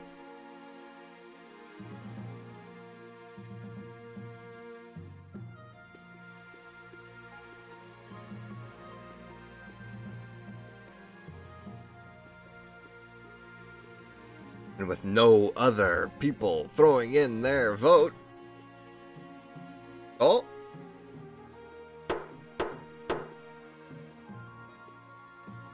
Wild Wolf managed to sneak in an observatory. No one has officially announced a rebellion yet. Your ambition, the visit from the Spymaster, noises in the night. Hey, Doc Vulpes! Welcome in! Noises in the night. It's a starry autumn night as you like any other until you awake to a screaming in the courtyard. Get up and investigate. Rumbling sleep from your eyes, you trudge over to see a window pushed open. A cool breeze washes over you, as does the pale light of the crescent moon. Then you hear it again, a blood-curdling scream followed by the sounds of shouting down below. Then, a deep guttural roar. Something is attacking the palace watch. Find a weapon and head downstairs. You look around the room, there is an assortment of arms to choose from. Hoist the spear standing against the wall, take your father's old sword, get the crossbow perched on a chair, or pull out the hidden dagger beneath your pillow. Let's get the crossbow. Brandishing the weapon in your hand, you get a feel for its weight before slowly pushing open the chamber door. Your honor guard are nowhere to be found. What on Celeste Ath are you doing? Don't go out there. Move silently. Stepping bravely into the darkness, you begin your search for the source of the horrible noise. The silence is more than you can bear. Despite Kamala's protest, the two of you tiptoe down the spiral staircase, listening for clues. There's another scream, this time much closer. Around the next corner, a watchman is thrown against the wall in front of you, falling limp to the ground. Before you can react, the creature appears in the dim torchlight. A hulking, mutated, earth-seen figure stands before you on two legs, its maw dripping with blood. You don't have time to think before it roars. The sound is deafening. Camilla screams loud enough to wake a troll, but the bear pays her no mind. Its eyes are only on you. Shoot it now. Before it has time to think, you let loose a bolt from the crossbow, which buries itself in one of the creature's thick haunches. The beast roars in pain, standing on its hind legs and swiping at you wildly. In the chaos, you frantically load another arrow and fire again. This time, the bolt strikes right between its eyes, stopping it dead. The giant corpse collapses, and you dive out of the way just in time. Then, everything goes still. Moments later, your marshal and honor guard come rushing to the room. I came as fast as I could, your majesty. What in the name of the ninth god is that beast? It's dead now, that's all that matters. Get this thing out of my sight. This is a work of a curse. My wife, are you alright? I'm fine, just a little startled. It looked like that thing was on a mission to kill you. The creature's body is dragged away and eventually donated to the University of Kiali for further study. Stories spread about your bravery and martial prowess. Commoners and nobles alike find new respect for the king who has slain a bear in his nightgown. High ambition. At the start of your reign, you had wanted to be the architect of a new golden age. You succeeded on that. The kingdom has never been more prosperous. Well done, your majesty. But to shut down your nobles scheming for good, we need to build on that reputation. Your advisors have some ideas. Have you heard of the Scepter of Sages? It's an ancient lost artifact forged by Queen Amala the Wise. There's a legend that any king who recovers it will rule over the Golden Age. My advice, on the other hand, would be to infiltrate each region with local spies, defeat their schemes with schemes of our own, but the Chancellor has other ideas. Recover the Scepter of Sages? I would need faith and trade.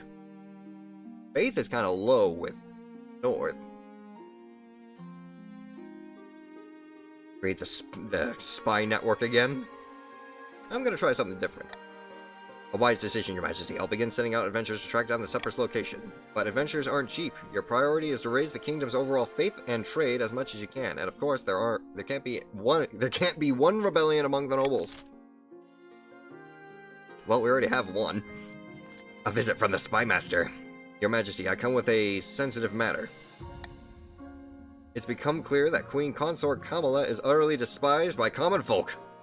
She can't appear in public without being mercilessly mocked. Unfortunately, appearing in public is the only thing your wife is really required to do. How could they despise my dearest Kamala?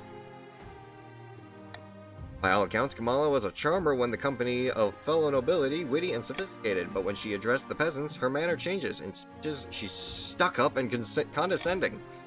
I don't like to pry in your personal affairs, but if your wife's popularity continues to plummet, she could be at risk. Send for my wife immediately. We must discuss this. What is it, my dear? I hear the commoners have turned against you. I don't think so. I'm pretty sure they love me. After all, who doesn't? You're making a fool of yourself. Stop pretending otherwise. I'll admit they haven't warmed to me as quickly as I expected, but that'll change. I paid for you to take public speaking lessons. I'll station more City Watch when you address the public? Speaking lessons. You think I need lessons? How could you even suggest such a thing? I absolutely refuse.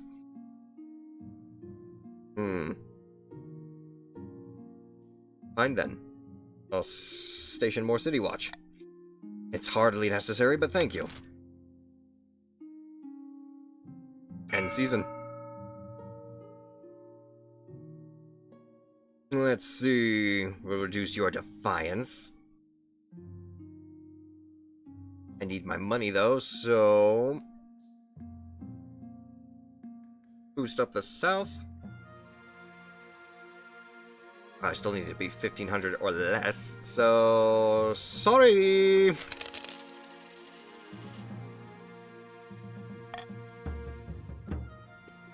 No other rebellions yet. Doc Vulpes is leading the charge, though. The Scepter of Stages. The name of knowledge. For reasons you can't quite fathom, a cloth-covered cart is wheeled into your court. It stinks all the way to thereafter. Your Highness, I bring troubling news. Troubling how? This is the body of the Palace Watch. At least it was.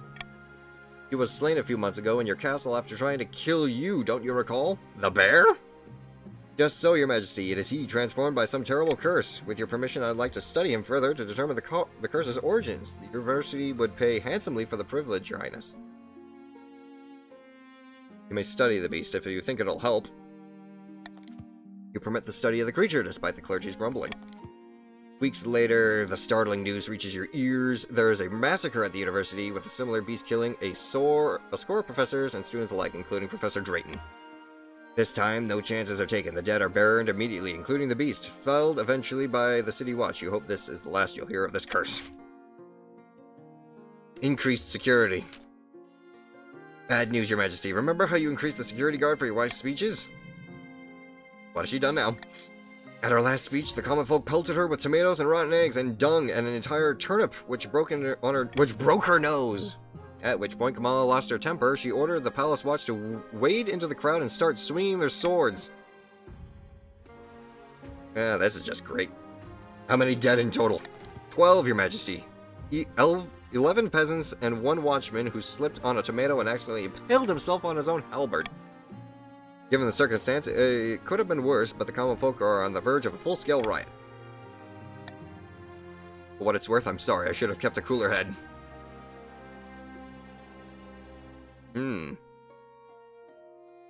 Pay restitution in the families of the slain?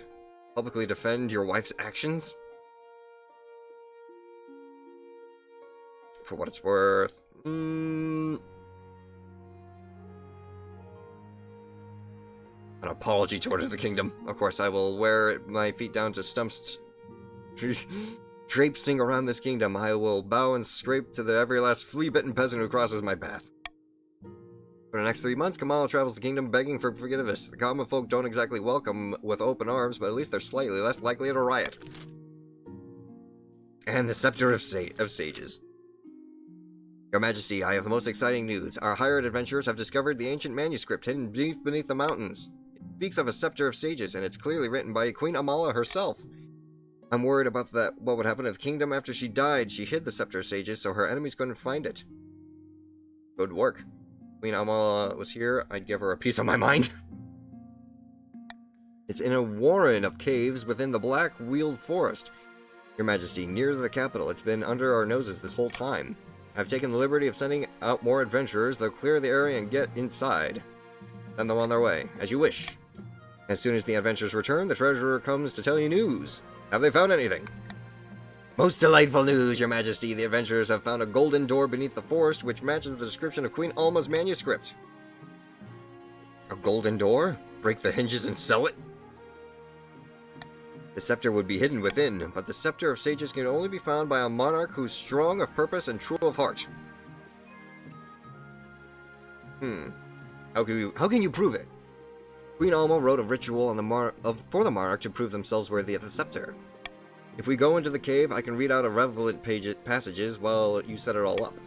Make the arrangements and bring the procession of the horses, food, drinks, adventurer guilds, and a little traveling desk for the treasurer of the Blackweld Forest.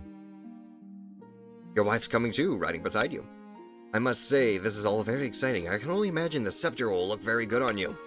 The adventurers lead you inside the cave, holding flaming torches to light your way. Soon tunnel grows horribly cramped, and you bend double to squeeze through. Darling, I'm sure you'll deal with the whichever tricks Queen Alma created here. You walk for what feels like hours. Just as you might have lost hope, you reach a golden door exactly as the adventurers described. It will open for only the faithful. Close your eyes, Your Majesty. Concentrate. Your focus scatters and you open your eyes. Don't worry, Your Majesty. Maybe if we go back to the palace and pray for guidance. You return to the surface far more quickly than you descended, blinking away tears at the sunlight. To improve your chances of victory, focus on increasing the kingdom's faith as much as possible. The next 2 seasons, the next challenge will decrease in difficulty with every failed attempt. Interesting. +1 stability. No.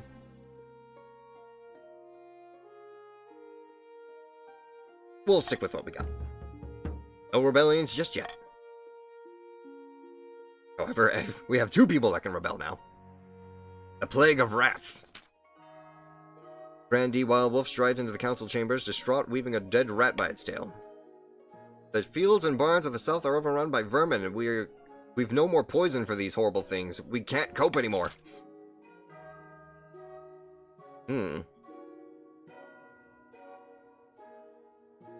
Set them a shipment of cats. Deliver a supply of rat poison. Or take the rat and go. The south can handle this alone. I'm gonna say...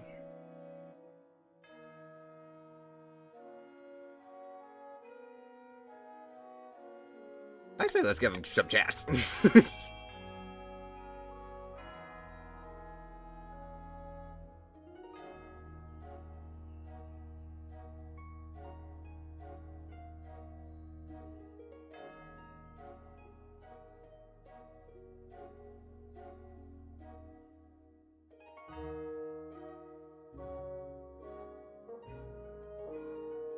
Five, 4, 3, 2, 1, and done. We send them cats. Brandy Wild Wolf bows to you deeply. I can't thank you enough for your holiness. Send a caravan of cats over to the south. By the time they reach their destination, they're both hungry and very angry. The perfect rat-catching mindset. As soon as the rats are gone, and most households in the south are very satisfied cat guarding their food, you hope kittens don't become a problem. Let's go. The taxing issue. Your Majesty, help us. Lord Patrician Creeptooth II of the Coast has been bleeding us dry, yes? Not literally, I hope. No, I'm making use of a common idiom, Your Majesty. Our taxes are 10 times higher than we've ever been. I can't afford to feed me cows. It's true, Your Majesty. Lord Patrician Creeptooth II has been taxing this peasants at least twice as much as the next highest noble. It's been a hard year, Your August Majesty. I've been barely, gold in my vault. I'm just doing what I can to stay afloat.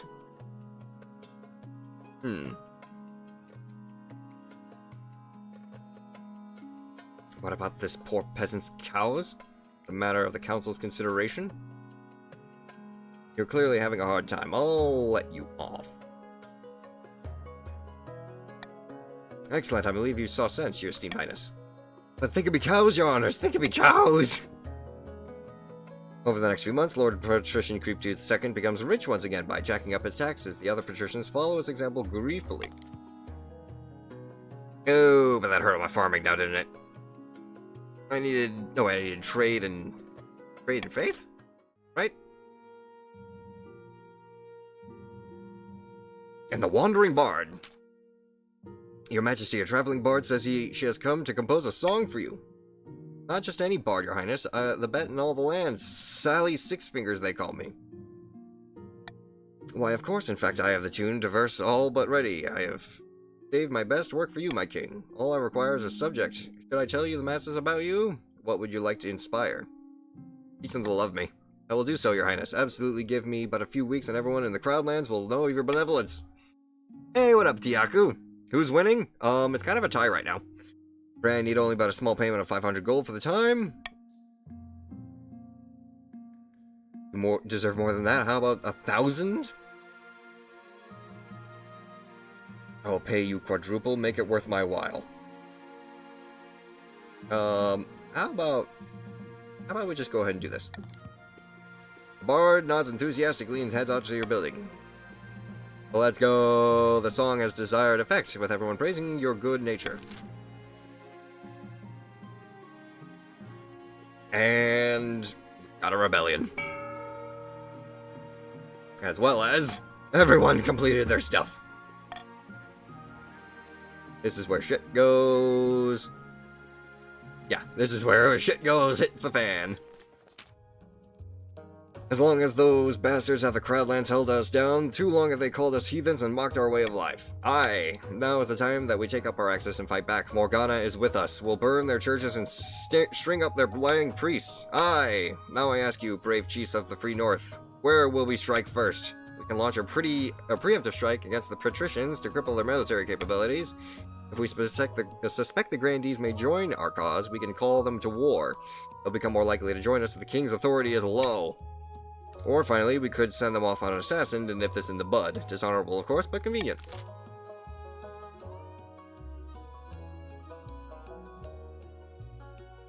This is for the chiefs.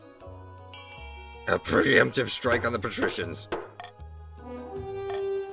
The chief launches a surprise attack on the coast, slashing and burning their way across the farmlands. They catch a regiment in the coastal army unawares and spring an ambush, slaughtering them to a man. Common folk whisper of the battleground will be stained red for a generation. Gods are good. Down with the king. The northern soldiers return home in triumph, leaving the coast devastated in their wake. Peasants on the outside. Deep in the mountains, a group of rebel chiefs have gathered to discuss civil war. With them are spies, a cluster of nondescript northern citizens in ordinary clothes. Hello, noble warriors. I trust Morgana watches us this day. I also trust Morgana doesn't like the sod of King Shamanic Wolf sitting all smug on his throne. That's precisely why I invited you here. We know the patricians are the king's pocket, but are they common folk? Lord Patrician Creeptu II has amassed vast wealth even in his time of conflict. I doubt this is shared with the ordinary people of the coast. Our spies should spread the word. We'll be kinder to the peasants than Lord Patrician Creeptu II and its corrupt compatriots. The gods are good. Let's decide how to proceed. Shit!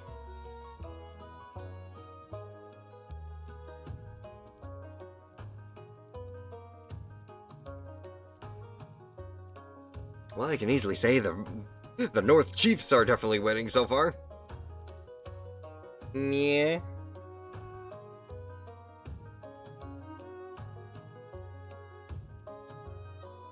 Yeah, I figured you'd do that. Use the spies to improve our tactical military position. The chiefs take a gamble, focusing and gathering intel rather than luring in new recruits. Under the disguise of traveling merchants, the spies move to the coastal territories.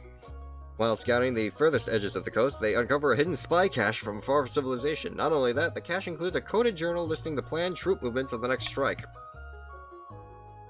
The chiefs move quickly, ambushing coastal troopers. Before they know it, what's happened? It's a bloody engagement, and it's over with brutal speed. And finally, the rebellion. At long last, the chiefs have reached their boiling point. You are confronted in your throne room by Chief Shantashep, his tattoos seeming to shift in the light of your braziers. The chiefs of the north will rip out the false crown from your head and stomp it into the mud. We will be fighting for glory, for honor, and the Randell, the true king. It's a formal declaration of war. The next time we see each other, it will be on the battlefield.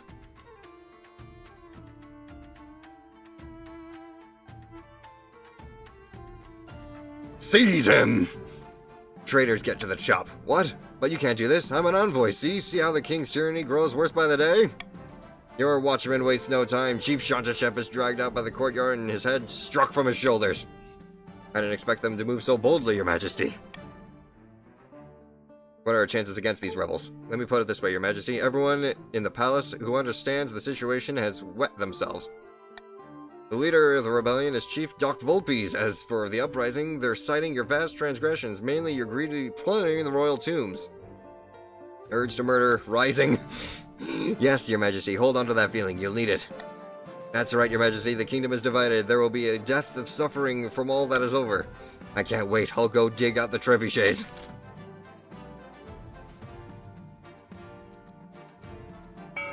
And so we begin. Another auction! Let's go!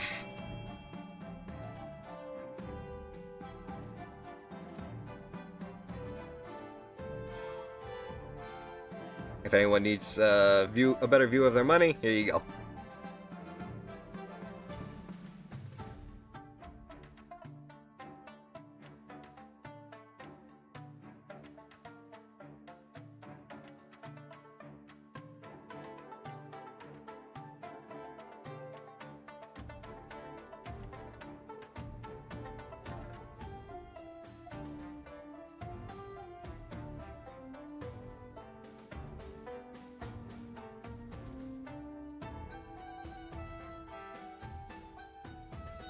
Interesting. 8, 7, 6, 5, 4, 3, 2, 1, and it's done.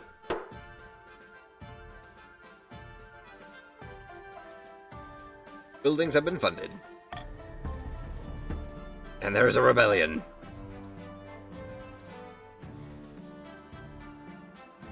An arms merchant. Your Majesty, a merchant is here to see you. He has come all the way from Kurth, I hear. Yes, I believe he does. Your Luminance, so wonderful to see you. I hear little Shamanic Wolf too is doing well. Doing very well, thank you. Wonderful, wonderful. Moreover, you'll be pleased to know that Kurth Senate have deliberated for many weeks and ultimately agreed to extend an offer of arms contract. Not just any contract, mind you. The Republic has offered to sell gunpowder weapons, muskets, cannons, blunderbusses, bombards, you name it, have it. What do you got? I've got everything your heart could desire. Bombards, I need bombards. Muskets will always be useful. Mortars will do nicely. Let's bring out some cannons. Mount them on your ships, we'll wheel them into the battle. They're very versatile and deadly. What about the blunderbusses? Pay only 850 for them. Bombards. Oh, I see. So I can only take so much. What about the bombards? Knock down a few castle walls, are we? We'll be doing that in style soon. I'll add it to your total. Muskets are always useful. It'll only be 900. We can get rid of the bombards. Blunderbusses. How much would that be? Maybe I need some bombards after all. Mortars will do nicely.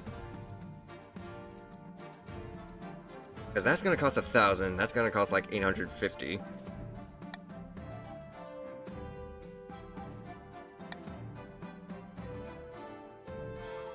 Some muskets will be good. Can I see the prices again?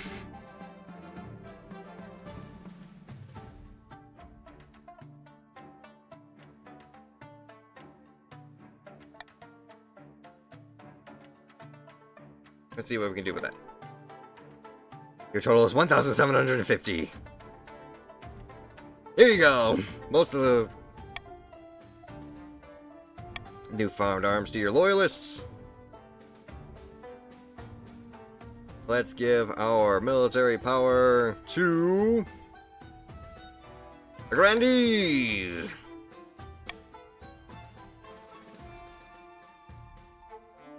And even more power to the Grandees. Only hope that the new weapons will be enough to turn the tide of war.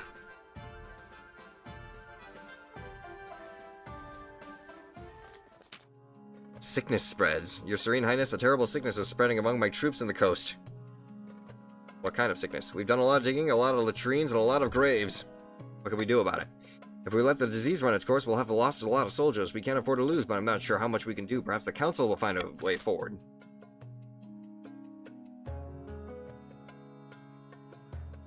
Veto that.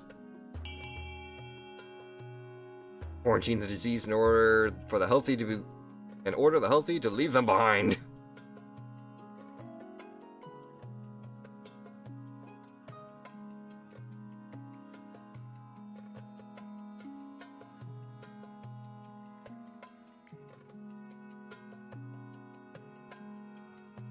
Thank you, kind sir.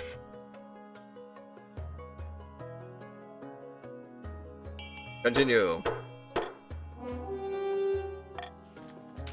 And it failed. You ordered a disease soldiers. Unfortunately, many healthy soldiers were actually lying to save their own skins. The sickness flares back up among your healthy troops within days. By the time the sickness is finished cutting through the coastal troops, hundreds of soldiers are dead, and morale is among the survivors has plummeted. The great battle begins! Vast armies darken the landscape like shadows of clouds. Flags are flying, drums are pounding in rhythm with the marching of boots. The kingdom is grouped for civil war. At least, that's what you imagine. Most of your time is spent in the safety of your palace, poring over a giant map with your marshal. Marshal of the North is advancing in the capital, led by its treacherous leader, Chief Dr. Vulpes. I have received word that the commander of your loyalist forces in the coast, if they march now, they'll intercept the chief in a matter of days. Alternatively, you can join forces with the army of the South. It's risky, but together they'd have a higher chance of defeating the cursed chiefs. What are your orders, Majesty? The patricians and the grandees should join forces. Tell the patricians to fight the northern army head-on.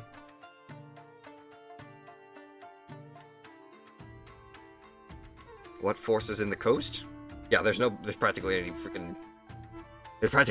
in the for the patricians.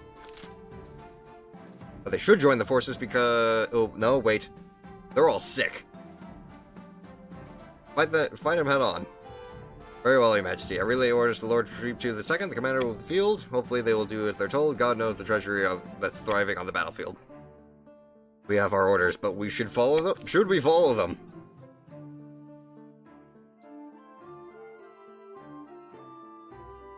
This is Creep 2's vote. Hang back and let the rebels march on the capital without challenge, defy the orders and link up with the grandees, follow orders and send the coastal army to fight the rebels.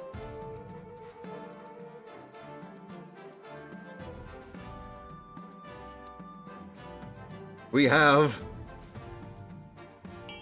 no votes. A is automatically chosen. The whole city holds in breath, a few of your palace waiting for the marshal's return. Finally, she bursts into your throne room, drenched in the blood and sweat of battle. Literally, you look awful. At the dawn, we drew up in the battle of formations. It's all orderly at first, Your Majesty, but after the trumpets blow and the cavalry charge, it's nothing but blood and screams. The northern army smashed into your troops like the fist of the Ninth himself. I've seen some battles in my time, but Majesty, never a massacre like that. We have utterly annihilated some of the coastal forces, may have survived the fleeing hills. I don't know how I got out of there. How could this happen? We threw the dice, they all came up snake eyes. Things happen in war. Enough belly aching, let's focus on the next battle. Coastal armies routed in the aftermath and scattered all the other countries. Scattered across the countryside. It'll be months before they can regroup. We'll have to rely on the grandees. It'll all come down to the next battle, Your Majesty. The fate of the kingdom hangs in the balance. I'll lead these troops personally. I must advise against this. You are in great danger, and inspiring as your presence may be to the troops, your death or severe injury could destroy your morale completely. I am not waiting. Very well, Your Majesty. I'll prepare your armor and horse and ride at dawn.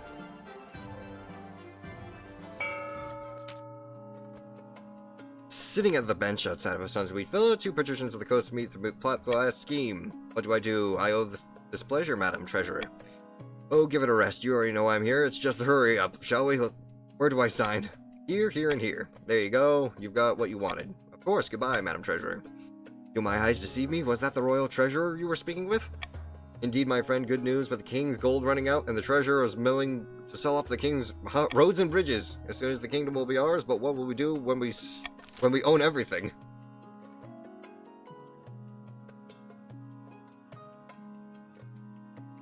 Turn the king into a proud corporate mascot? Mercilessly extract wealth from the kingdom until it collapses.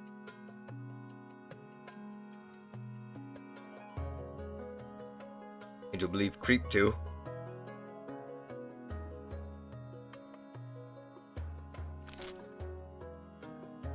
Has tapped out.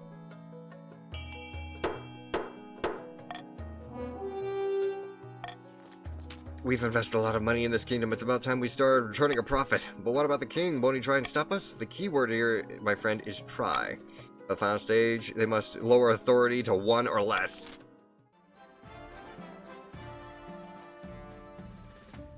Well, might as well go ahead and do this.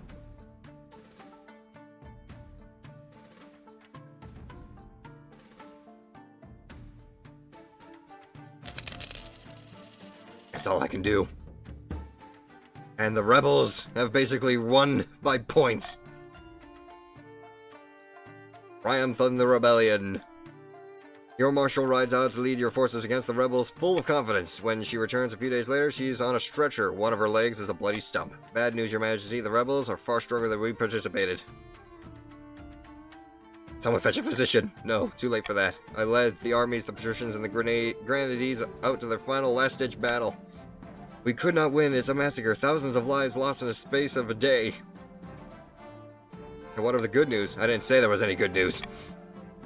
But it turns out a great wheezing cough prayed to the ninth, your majesty. Apart from him, you're on your own. He's carried away and dies the next night. Before long, the great army of the chiefs sprawls outside your city walls. Confident in their victory, they mount their assault immediately. The fighting lasts all night, and the sun rises on a scene of carnage and chaos. The main gates are breached at midnight, and since you've heard nothing outside of screams and howls of clash of blades. Half of the capital is in flames. Soldiers rush back and forth, shouting panic orders. Without your marshal to lead them, they're like headless chickens.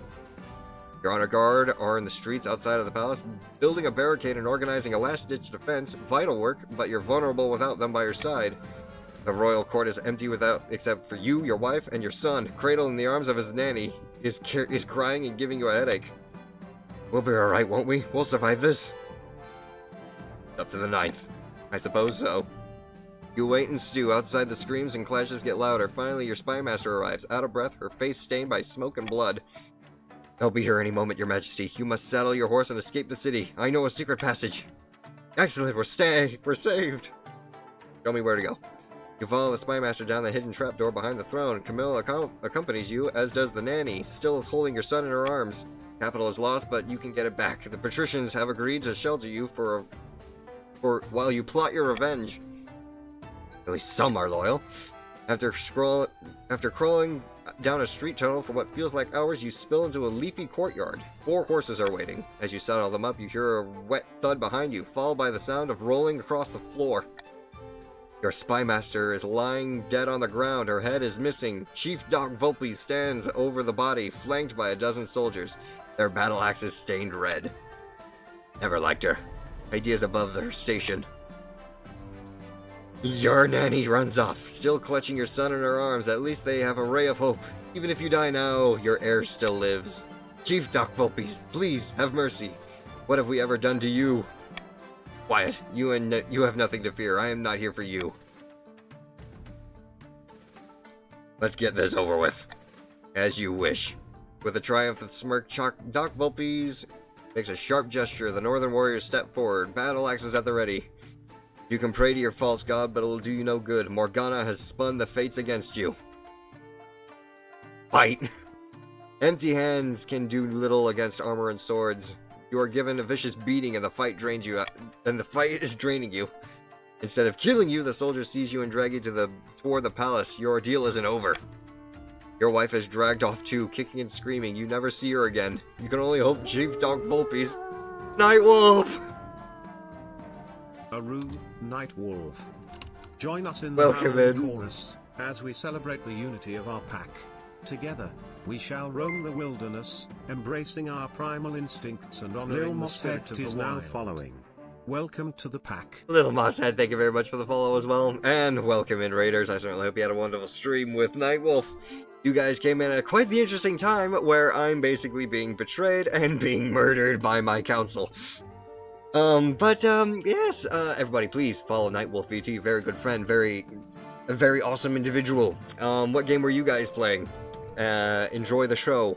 Your wife is dragged off too, kicking and screaming. You never see her again. You can only hope that Chief Doc Vulpes kept their promise. No harm came to her. After a week of rotting in your own dungeon, you're marched out into a public platform, jeered by thousands of peasants. You cringe under a barrage of rotten fruit and fresh dung. Chief Doc Vulpes sits in front row grinning. The rebels have won. The capital has been taken. You are now a former king. The executioner waits silently, holding an axe bigger than you. If you have any last words, now's the time. Well, I'll be heading off then. You place your head on the block. The executioner lifts the massive axe. Wait, you suddenly thought of a much better last words. You turn the executioner to tell him, but the axe is already falling. Thunk. Your head bounces into the Chief Doc Vulpes' lap, and your reign comes to a gruesome end. Viva la revolution! Viva la revolution! We said you would kill you months before it happened. I tried to get your graces back. Great time to raid it to, exactly. I was playing Euden Chronicles Rising, but it was a good time. We finished a lot. Lovely, lovely. Embraced by thighs in the end. Having lost to the rebellious chiefs, King Shamanic Wolf was dragged out of the palace and decapitated in the city square. As a reward for staying loyal to the king, the top grandees were beheaded. In public, the survivors swore loyalty to a new regime. In private, they swore vengeance. After losing the civil war, the patricians retreated to within their borders and immediately began plotting against the usurper. The chiefs launched a rebellion that toppled the king and devastated the kingdom. In the aftermath, nobody could stop them from taking the throne, and Randell was crowned to half-hearted cheers and from the traumatized common folk. Grandees nuts! Shit! I could have won it too if I actually had a little extra freaking faith. That one thing that required me to have high faith failed, and I could have won it there if I succeeded. I lost the 30% roll. Alright then. I suppose on that point, we can continue on with that story. King Randell. Let's go ahead and keep working with you for now. And for those of you who are interested in trying out in becoming a part of the Royal Council, please feel free to put an exclamation point join.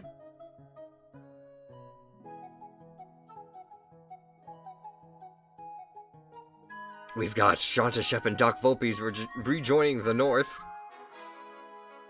We need at least one person in the South and one person a part of the coast.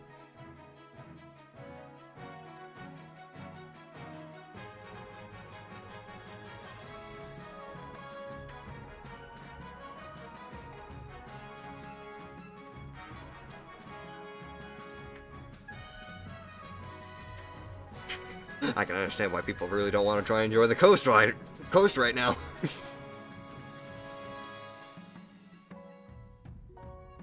I'm going to head off. Have a great stream. Fair enough there, Wild. If anything, I can always fill in the gap for the patricians of the coast.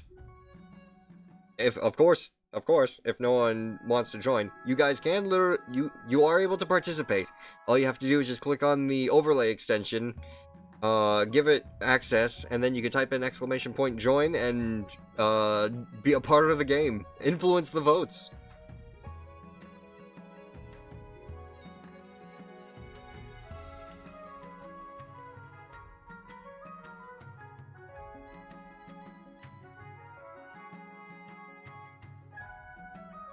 With that being said,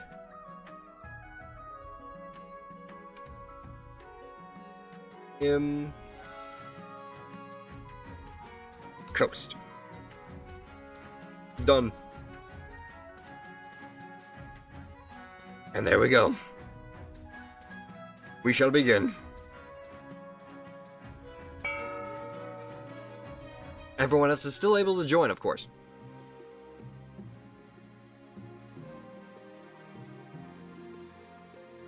first, the council introduction. You did it, you seized the throne. We showed them what the chiefs could do, didn't we? Now just remember which side your bread is buttered. You answer to us, got it? Long live the North. What if I'm governed for the good of the whole kingdom? I'm king now, you can't push me around. Chief Doc Vulpes, once again. Let's see. Long live the North, that's the spirit. Now introduce yourself to the rest of the council, but don't forget what we told you today. Your August Majesty, I hope we can see our kingdom prosper to a new grow wealthy under your reign. May the Ninth God bless your reign, your highness. I trust you will conduct yourselves with honor and faith. The council hall immediately fills with raised voices. What do you think? Will he be a good little king and do as he's told?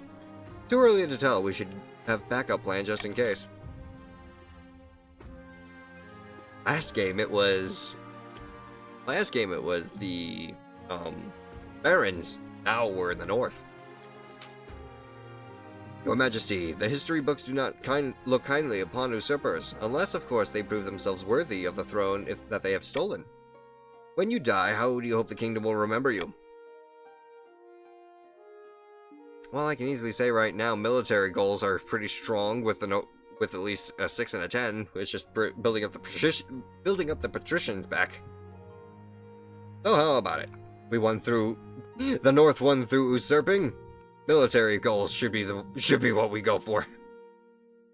A warrior king is sure to be remembered fondly if he wins more battles than he loses.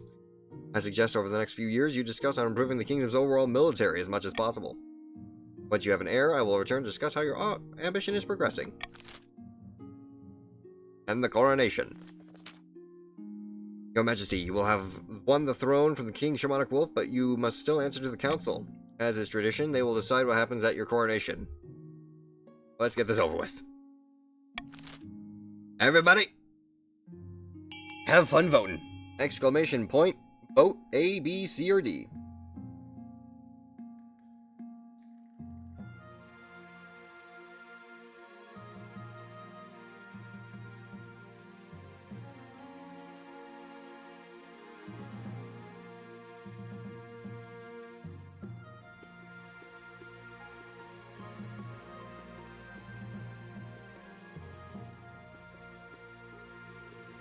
Ooh, a tie. Oh.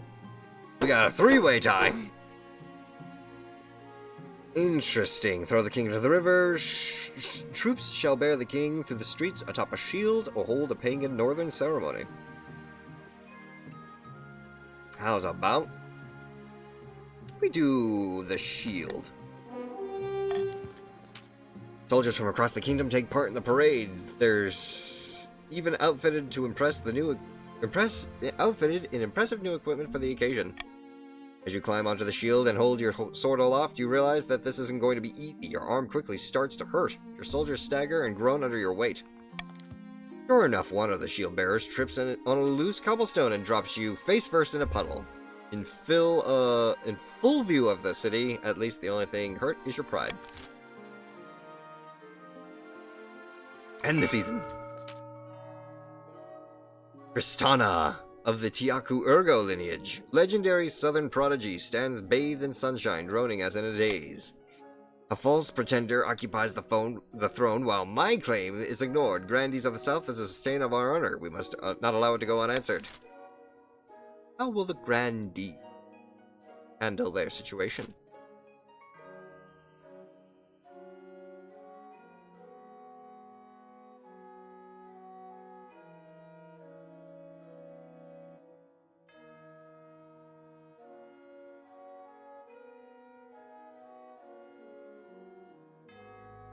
Yaku, you have to vote.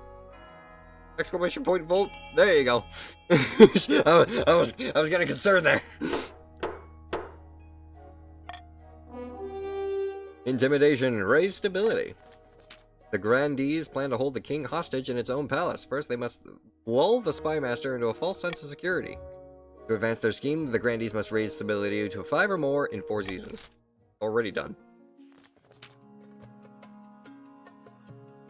Inticus of the Shamanic Wolf family, charismatic business mogul, scribbles with a well-used quill on a hardwood desk, muttering in frustration. Fellow patricians of the coast, my claim to the throne is far more legitimate than that of King Randall. Something must be done. Subterfuge, uprising, or conspiracy? Let's go with voting for...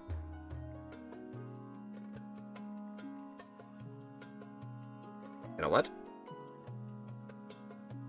We'll go with this one. Subterfuge. The patricians plan to replace the king's advisors with their own agents first. But first, they must prove that they're doing a good job. To advance their scheme, the patricians must lower stability to 4 or less in 3 seasons. And finally, Doc Volpe's clan. Sinister northern troublemaker stands precariously on a longhouse crossbeam, screaming like a fallen god. Morgana is with us. Randall now sits on the throne, and the chiefs are in charge, but other regions will already be scheming to dispose of him. Pardon me. I'll be switching to mobile and get some food, so I'll be lurking. Well, thank you very much there, Nightwolf. I certainly hope you enjoy the show. Do we stay loyal to the new king, or cut losses and put me on the throne instead? This is a vote for Volpes and Shantashep. Aid the king, doppelganger, or hornblower.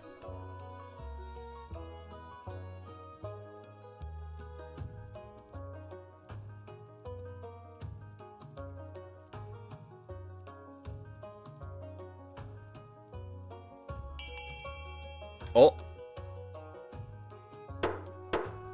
Voting is closed.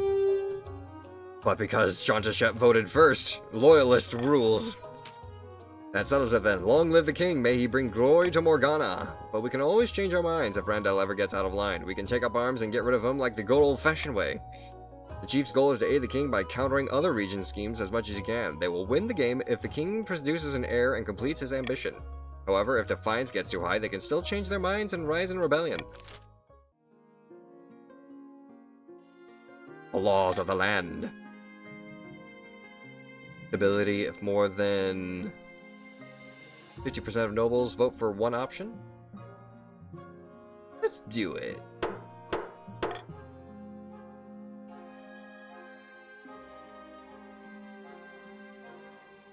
At least 5. Or less than 4. The Honor Guard. One day you are walking through the palace gardens when you're confronted by an unusual sight. One of your palace is standing guard, but instead of a pike, he's holding a mop. Oh, it's the same thing? This is unacceptable. Sorry, Majesty. Last week, a grubby little urchin kicked me in the shins and stole my proper pike. I grabbed the first replacement I could find. Get a new pike right now. I tried, but the quartermaster was too drunk. I can only apologize, Your Majesty. The Palace Watch have been more incompetent than usual recently. It's obviously you need a proper honor guard to protect you. But first, how can we improve the watch? Spend a fortune on a fancy new equipment? Invite northern soldiers to provide training? Enforce harsher discipline? And there's no need to do anything? Go with...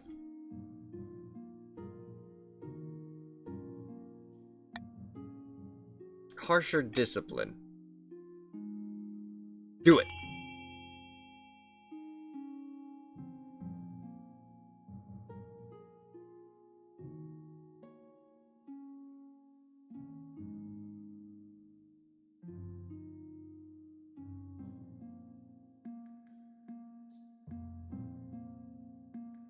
Ten, 9, 8, 7, 6, 5, 4, 3, 2, 1, and done. Enforce harsher discipline. A punishing exercise regime works wonders on your watch's abs, though you're not sure about their morale. If one thing's clear from this mess, it's that you need an honor guard who can actually keep you safe, not like these kittens. Think carefully, Your Majesty. These guards' loyalties will be divided between you and your region. Of course, you could just hire foreign mercenaries that'd be loyal to Coin above all. You'll choose our northern warriors, won't you? Your Grace, don't tell me you've gone soft and southern already. Obviously, the battle sons are going to be faithful to the church. The coastal gladiators are all just greedy, who've made a name for themselves by backstabbing. And then the mercenaries. Yeah, I'll hold my northern friends in favor. The warriors' heroes arrive a few weeks later, swagger and grins and bigger axes, belching and singing, roaring unsavory jokes. One of your courtiers faints. Wild beast attacks. We're still dealing with these. Your Highness, I bring ill tidings from the north. Wildlife have gone berserk in rural areas. They're attacking villages and are traveling all across the region. Tell me more about these. They are great hulking beasts, clearly twisted by magic. Some say they walk and talk like people. The northern warriors are afraid. They say the creatures are a dark omen, a sign of the end. Depths below, what has gotten into these chiefs that they can't handle a few wild animals? The other regions have plenty of their own problems, Your Serene Highness. No one wants to march up to the frozen north for something like this. Point of order, Your Highness. Through the church's presence, we can provide shelter. So we're kind of doing a bit of a repeat from last time. Let's see what we can do, eh? Tell the orders that they fend for themselves, hire mercenaries, or instruct northerners to seek refuge at the ninth churches. We'll go with instructing the northerner. Actually, feel free to vote. I'm trying to limit myself in terms of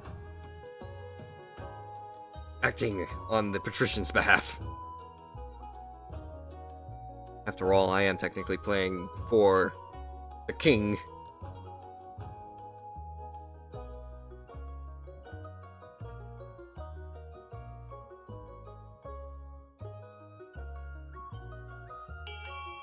It's a triple-way tie!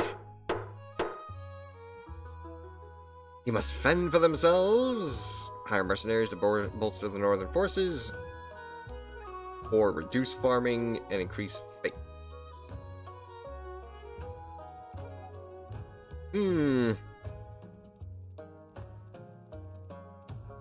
I'll instruct the northerners to seek refuge, I think. The Archbishop instructs all churches across the north to open their doors to refugees fleeing the attacks. They are more than glad for the assistance. Over time, the beasts withdraw. The northerners are grateful for the church's help, with many finding a new place in their hearts for the ninth god and his disciples.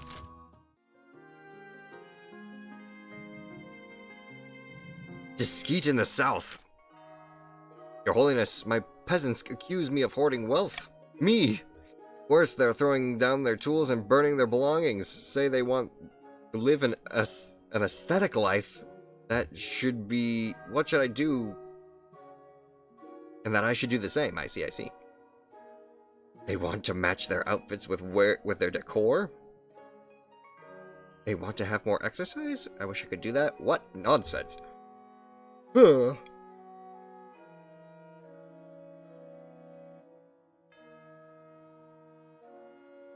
No, not the aesthetic. Not the aesthetic. Ascetic. They want to be pinned down by worldly possessions, but burning them is quite the overreaction. The ringleader of the movement is a philosopher called Ortega. She calls herself a voice of the ninth god, and the peasants hang on her every word. They'll be at my door at any moment. Send someone to infiltrate their cult, aggressively break up Ortega's meetings, and find the troublemakers and hire new servants of the coast.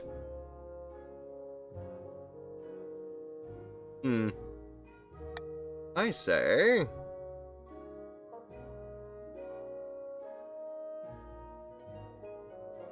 we do that.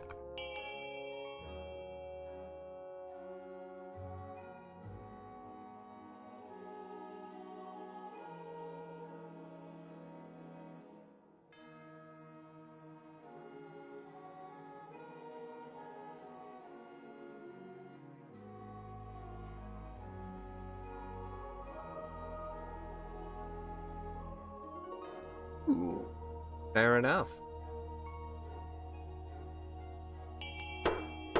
Voting closed. The City Watch rushed to the next philosophical meeting. Some of the peasants try to fight, but Ortega tells them to stand down to prevent more violence. The grandees are very grateful indeed, though there are rumblings of discontent from the peasantry. End the season.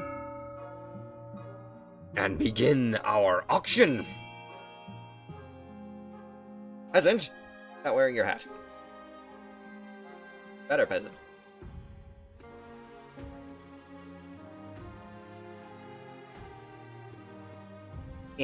Leaning over so that you guys can actually see what F is.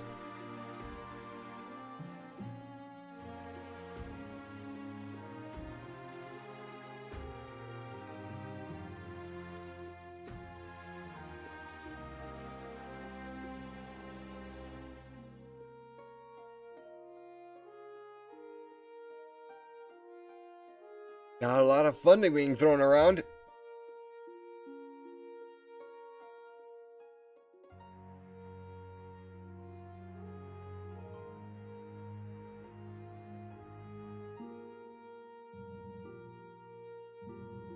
Five, 4, 3, 2, 1, done. Time's up. And we get funded a library and a monument. Oh, finding a spouse. It's important you find a spouse sooner rather than later. I'll take the liberty of finding eligible candidates. What's your preference, men, women, or do you not mind? Let's keep it with... Ooh, actually, you know what? This ought to be interesting. I'm not interested in finding anyone. Are you sure, Your Majesty? The nobles will be most upset. Surely it behooves you to look at some options. My mind is made up. Very well, Your Majesty. We shall speak no more of marriage. But, Your Majesty, may I ask why you refuse to marry? A low-born commoner. I want to live a life of chastity in honor of the ninth god. Marriage would weigh me down. I want to party. Let's fucking go. Ah, I see. Far be it from me to question my king. You chose to remain single throughout your reign. Good luck in the days ahead. You'll need it. The new gods.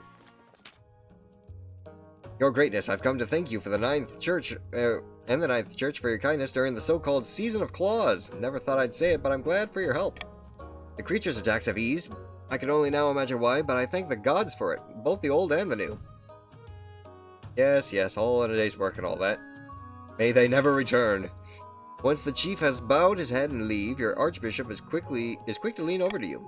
Your Majesty, we are presented with a golden opportunity to expand the church's influence. We should capitalize on this goodwill immediately. Send missionaries to the furthest reaches of the north? Leave the northerners to their pagan ways.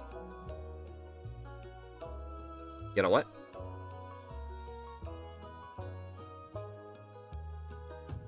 We're gonna leave them alone.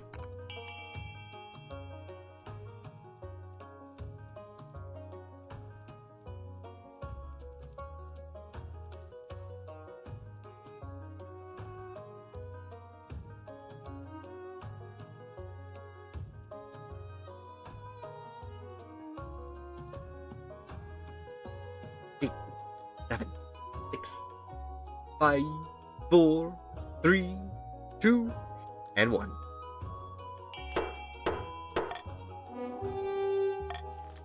The council decides against kicking the hornet's nest or the sleeping bear as the case may be.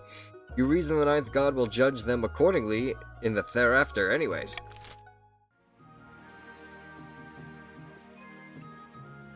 A cult rises. Dreadful tidings, Your Highness. It is a disaster. Ortega's followers are in a frenzy. They stormed my manor and took it over. I barely escaped. They saw Ortega's bringing the sick here to be healed by her powers if she doesn't burn the place down first. Pay the patricians to shelter Grandee Tiaku Urgo. Send the southern troops to clear out these vandals. Ortega's peasants secured the estate. Let them keep it. Or have Ortega assassinated. I'm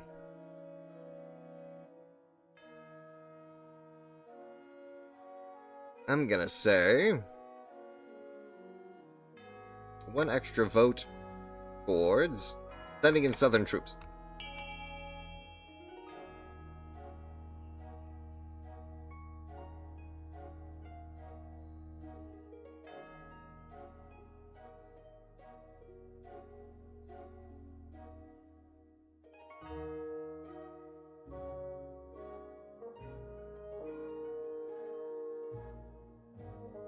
Seven, 6, 5, 4, 3, 2, 1, and done. Ah! Despot Villicus! Despot_Villicus is now following. Welcome to the pack. Welcome to the pack, my dear friend, and welcome in. I certainly hope you enjoy your stay here with the Shaman Pack. And welcome into a little bit of King of the Castle. Are you by any chance a player? Yes, you are. Look at you. The best Southern Watch charge they overrun the state and rout the peasants. They're easy pickings, and Ortega soon surrenders. She will be brought to the capital with all haste. Best of all, the soldiers salvage the stolen treasures, handing them triumphantly back to Grandee Tiago Urgo. End the season. Oh, Despot Villicus is a part of the patricians. Let's go. You know what? Things right now are pretty good. I'll leave the taxes alone.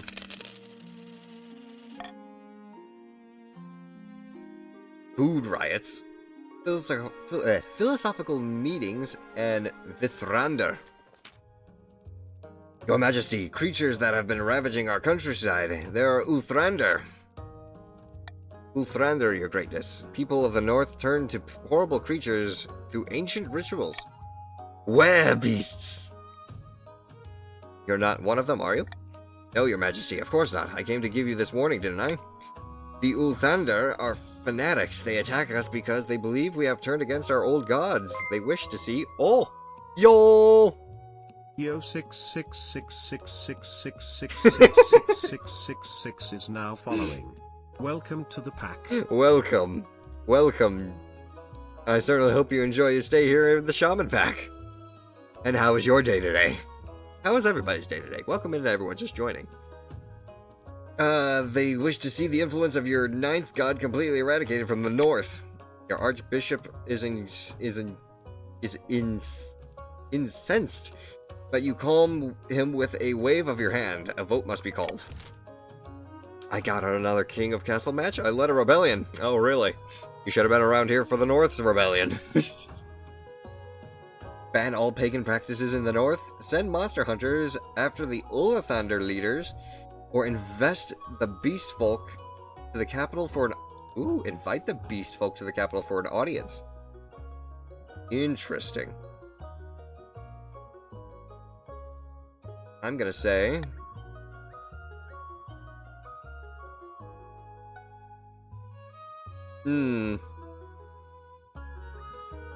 That would be a costly approach.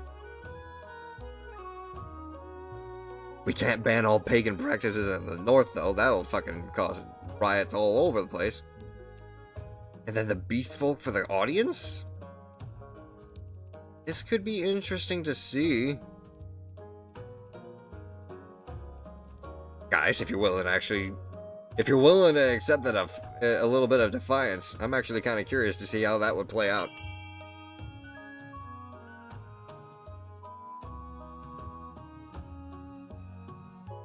I led the previous rebellion and it was epic, yes. Even with my armies equipped with blunderbusses and muskets, they couldn't even stand up to the strength of literal meteor swords and armor.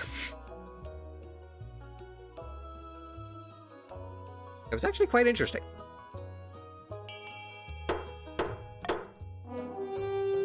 Invite the beast folk.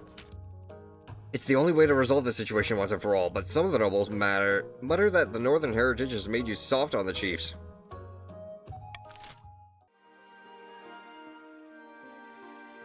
Sad the marshal had to die. True.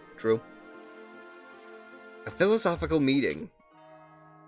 Ortega arrives in your throne roof, dressed in rags and flanked by the palace watch. She lifts her chin defiantly as she walks. Your Holiness, you wanted to see me? So you don't believe in owning things? What's going on with those miracles? By paring away what's necessary, I move closer to the ninth god.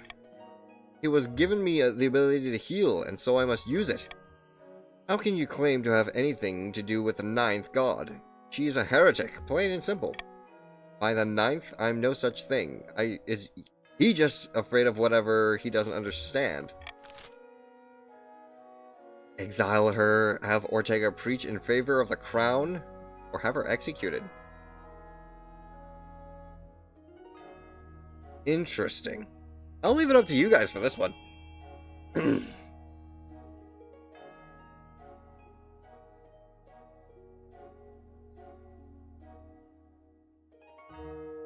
One person wishes to have her preach in favor of the crown.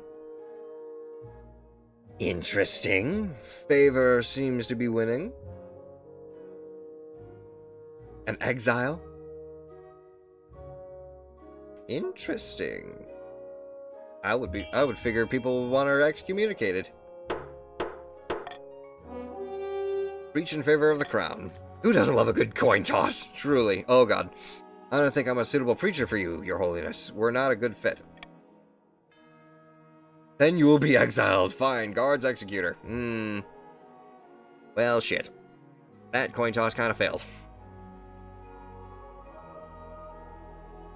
I will exile you. You will live. I will leave you if you leave. I will leave if you order me, Your Holiness. I'm not interested in rebellion. But my followers won't like it. As she is dragged away, Ortega holds her head high.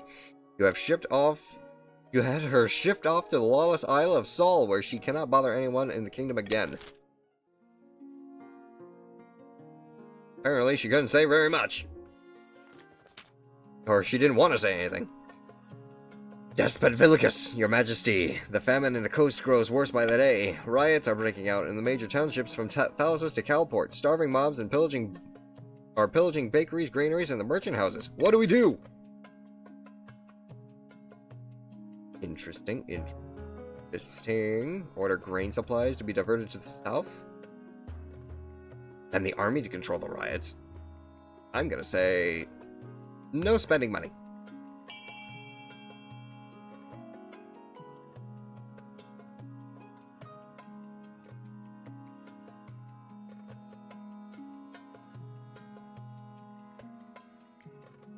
Could actually do C. He would be able to provide us a little bit of extra money and all. Unless everyone decides to just go straight for D. I trade!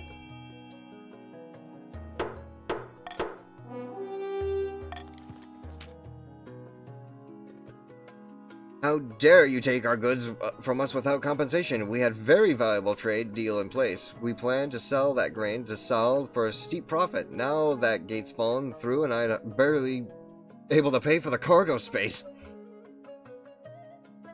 Interesting. Shut up, Lackwit! My people are starving! Immense quantities of surplus grain are diverted from the south to the coast, and once the peasants have bread again, the riots cease. There's enough to tide them over till the next harvest. End season. Anchored a few miles from the sunny coast, Lord Patrician Shamanic Wolf has invited his closest confidants aboard his yacht. I've stopped paying taxes in the kingdom in such chaos that the king hasn't even noticed. Given the recent turmoil, the council is calling for inner circles to resign. We need to increase the pressure, but the king is in a weak enough position. He's got no choice but to bow to our demands. No more interfering spymaster.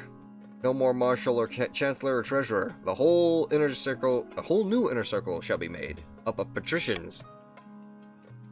For the next area, we need to have authority 4 or less in 3 seasons. Interesting.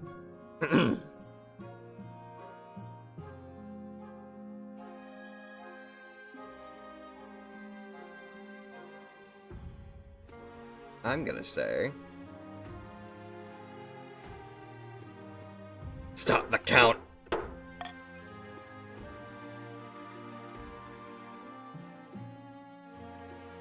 Furious followers. Your Holiness, that troublesome philosopher Ortega is gone, but our followers are marching on our estates demanding justice. It's the same in the coast. They're making her into a martyr.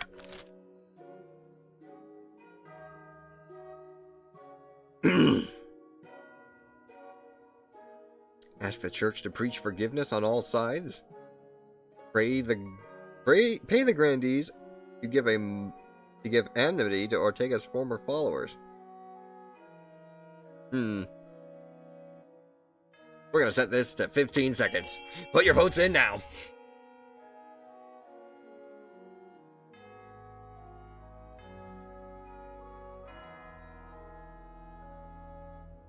Three, two, one.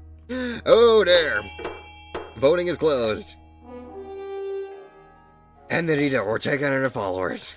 You issue a proclamation inviting Ortega's followers to enjoy a bonus, cash, and comforts, no questions asked. Not long before the followers realize that worldly possessions are actually pretty useful, and Ortega's name fades into obscurity. Well done. Well done. The summit. Your Majesty, the beasts have arrived. Do not worry, the Palace Watch will keep you safe if they try anything. This one is their leader. Randall. What? Shantashep II? That's Your Majesty. I thought you would be more feral.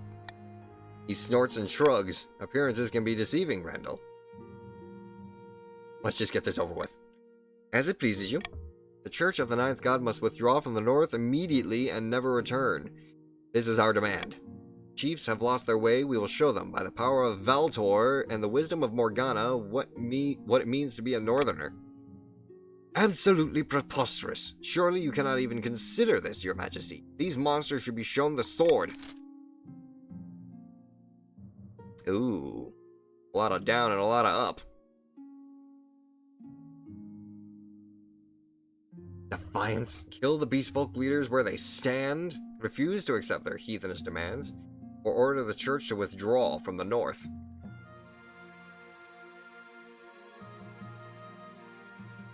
Authority would go down immensely.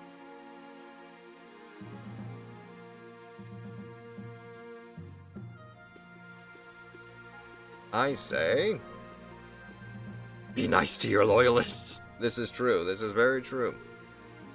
We are definitely not going to cause any level of killing, so this is up to you guys. And real quick, while you vote, I will be right back.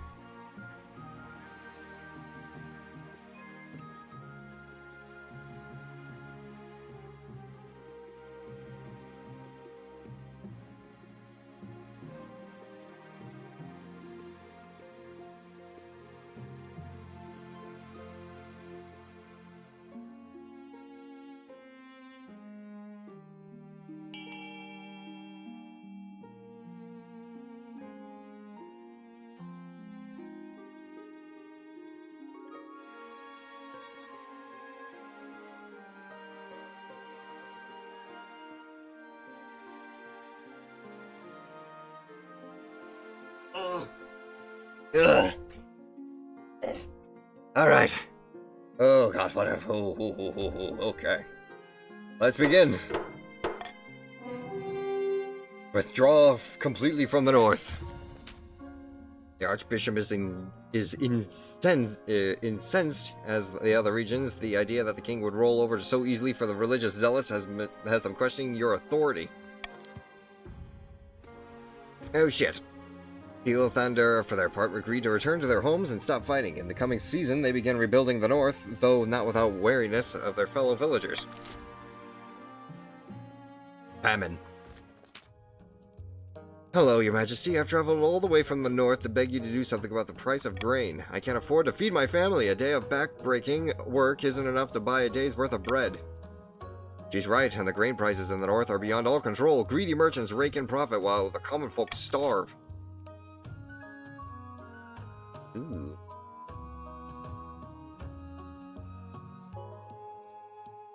% chance for authority to win. I say we try this one. I'm sure the market will fix it.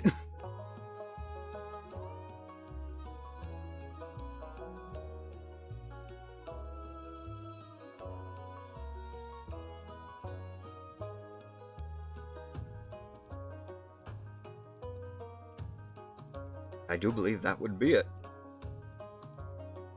5, 4, 3, 2, and 1.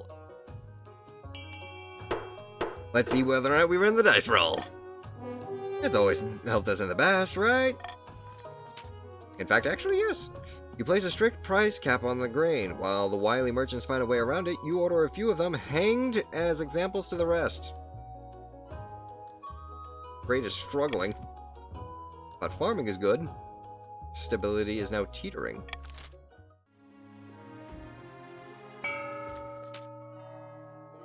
The south beneath the scorching sun. Ah, Griff Money 8. Griff Money 8 is now following. Welcome to the pack. Welcome to the pack, and I certainly hope you enjoy your stay here. Welcome also into the game. South beneath the scorched sun, Grandee Tiaku Urgo strolls through their vineyard in the company of a few close friends. I bring ill tidings. The spymaster is still watching us like a viper watches its eggs. A viper is a creature cursed by the ninth. It is fitting to compare the wretched spymaster to such a beast. I have no desire to be compared to an egg. As far as the spymaster is concerned, we must be about as threatening as eggs, but one day we shall hatch into the king's worst nightmare. Aim to raise stability to 5 or more. Deep in the back rooms of the royal palace, the northern chiefs are poring over secret letters and scribbled diagrams. On the wall is a cork board filled with pins and crisscrossed by the string. The king refuses to marry despite everyone's advice. He'd better at least get on with finding an heir, or all our heads will be on chopping block. You're right.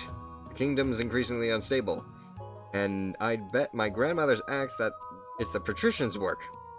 I have no idea what their long-term plan is, but it can't be good. When we get up to then we've got to keep up our efforts. King Randall isn't going anywhere on our watch. Chiefs must continue to aid the king and basically help the king produce an heir to complete his ambition.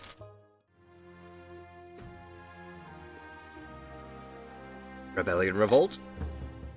Nothing yet. On the verge of rebellion, though. Grandees and patricians of the south.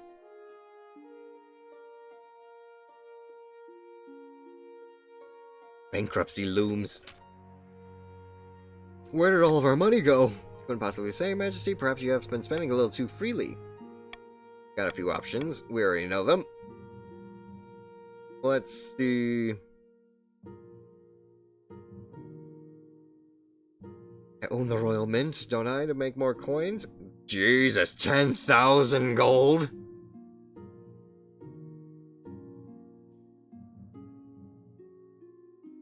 A hefty loan, or crack open the tombs, which would reduce stability. You know what? I'm curious. I'm curious on what this does. The Royal Mint begins churning out new coins, allowing you to pay off several old debts. Inflation bad. Inflation is basically what I just chose. Uh-oh. You lost the game! Your August Majesty, unfortunate tidings. Summer has been excitingly hot this year, and citizens have been dying from the heat. The harvest is poor, but you can imagine. Is there something I can do? Perhaps if your Serene Highness and the Council are willing.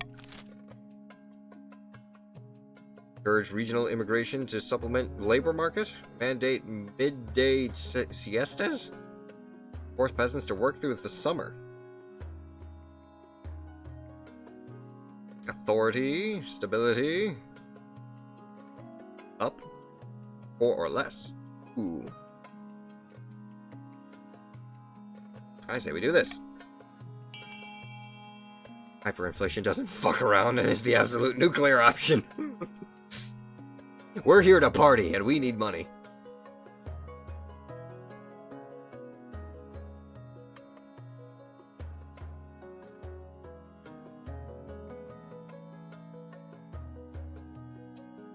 Speaking of, Where do our other nobles lie? Griff Money 8 is actually our second patrician, technically.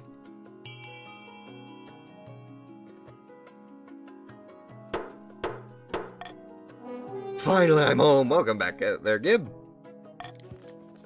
You prevent the worst of the heat wave's effects by focusing peasants to work just as hard as usual. Many die underneath the scorching sun. People start comparing you to King Archibald Goldfinger, an insatiably greedy tyrant, centuries past. The deceased. The elderly Lady Patrician Demetra, a cousin many times removed of Lord Patrician Gib Harton, died in her sleep last week. She was nearly 90, would you believe? Stayed on with the coast most of the time, enjoying herself, but she could have spent more time on her accounts. She died without a will, and the nobles are scrambling over her estate. Demetra is my relative. I wrote her at least once a year. Of course, the estate should be mine. My great mother's. That was the Bakamon thing. By the 9th, that's a pitiful claim. Alright then. Let's go ahead and do.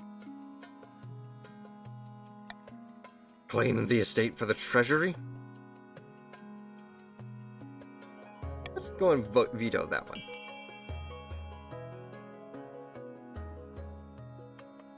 I'd probably say D would be the best.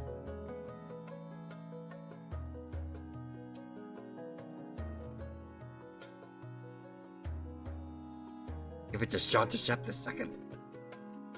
Or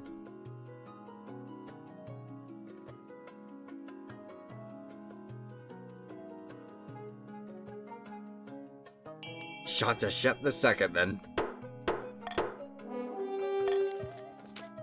Lord Patrician Gib Harton shakes his head, muttering with his friends about favoritism of the council. But Chief Shantashep II and his other chiefs are delighted. They send you, the treasurer, a gift basket as a token of their appreciation. We got so much.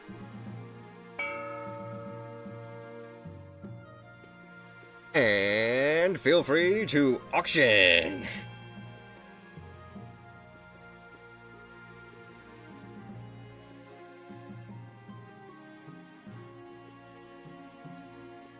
Oh, there you go.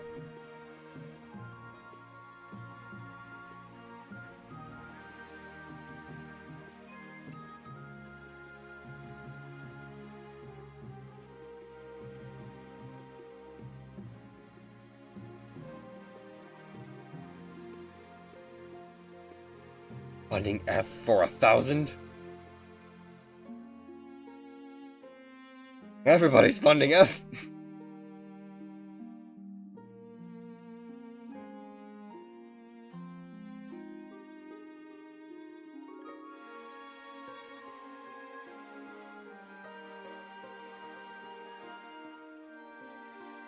Oh. And that's up. We got A, which increases farming, and F, which decreases authority. No rebellions just yet. A new festival?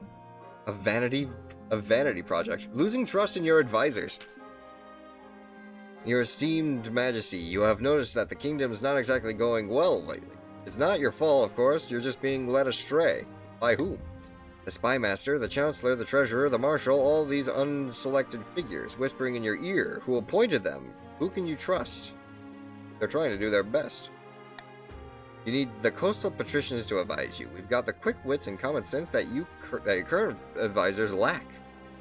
Free! What's going on? Okay, that technically is more balanced. Sucks for Grandies, though. Indeed. You need some of these guys? I doubt the other regions would like that. Let us worry about the other regions. Let us worry about the other regions, Your Supreme Majesty. We'll bring them around. Please, think about what I've said.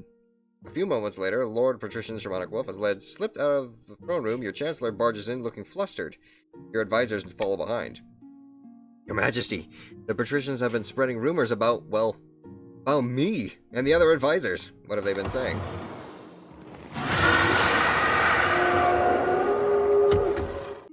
Thank you very much, Bree. They said I'm skimmering from the treasury. They've accused me of being a deranged old bat with an unquenchable thirst for blood. Me! I'll kill them all! I won't repeat what they said about me. It hurt my feelings. And what if the... And why would they do something like this? It's an attempt to turn the nobles against us. Trouble is, it's working. The council is demanding our resignation. Who is who? Chiefs are obviously northern people, but what about the others? The grandees are basically southern folk, that primarily survive off of, oh god, what was it? The grandees of the south were tradesmen, and then the patricians are the coastline. Also, thank you very much for the shoutouts. So yeah, it's an interesting new situation, but we still got the chiefs from the north. You're not exactly in the strongest position if the council wants us gone. We'll be gone within the next few months unless you do something about it. Call a vote and get the council back on our side. Order the patricians to apologize for spreading any rumors. I'm gonna select this one. Do it! All bats vote C? What do you mean? Vote A! Vote A!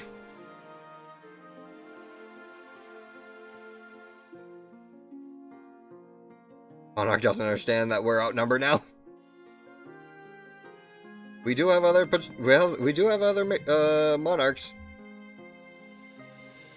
Oh, but Tiaku voted for the middle. And we get them to apologize. At a public council lesson, Lord Patrician Shamanic Wolf is brought before the inner circle and forced grudgingly to apologize. But the rumors continue to swirl, only time will tell if this was enough. A vanity project. Chief Architect bustles into your office carrying an armful of parchment. Statues can be torn down, paintings can be burned. Don't you think it's time you left a lasting mark on the kingdom? I propose we carve your majesty's visage into the side of a mountain. It will take dozens of artisans, thousands of hours, but it will ensure you're always remembered. Absolutely ridiculous. You call yourself an architect? Well, I meant the university and everything. You call a vote to discuss this outrageous plan. A mountainside carved in your likeness will surely get people talking, but it will take time and a lot of gold. We're gonna set the vote to 15 seconds, so I suggest everyone types in what they're gonna choose right now.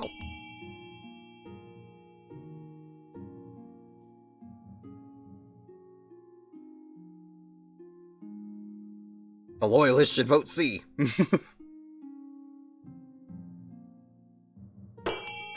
Let's go! When the results of the vote are announced, the chief architect sighs in disappointment. Oh well, I suppose I'd have to focus my work elsewhere.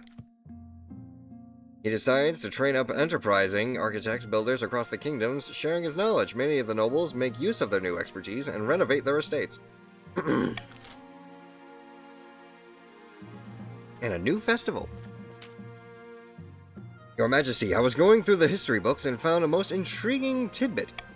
During the reign of Queen Aga, the kingdom held a huge parade in honor of all the regions coming together. It was called a Day of Kinship, and it was quite the party. Lots of drinking and dancing, yes, but it wasn't just about that. With all the visitors who came to the capital, the city flourished. I hear it made things much more harmonious across the kingdom too. I suggest we reinstate the Day of Kinship. I never needed a reason to party. Let's fucking do it. The question is, how much money do you want to spend on the Day of Kinship? I'm sure nobles will have opinions on the subject. Go for the cheapest parade possible? Fuck that.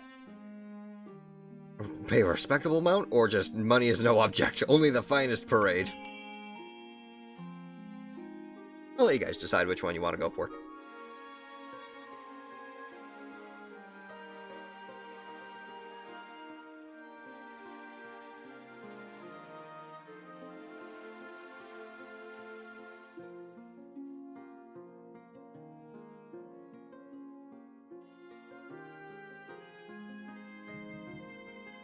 On that note,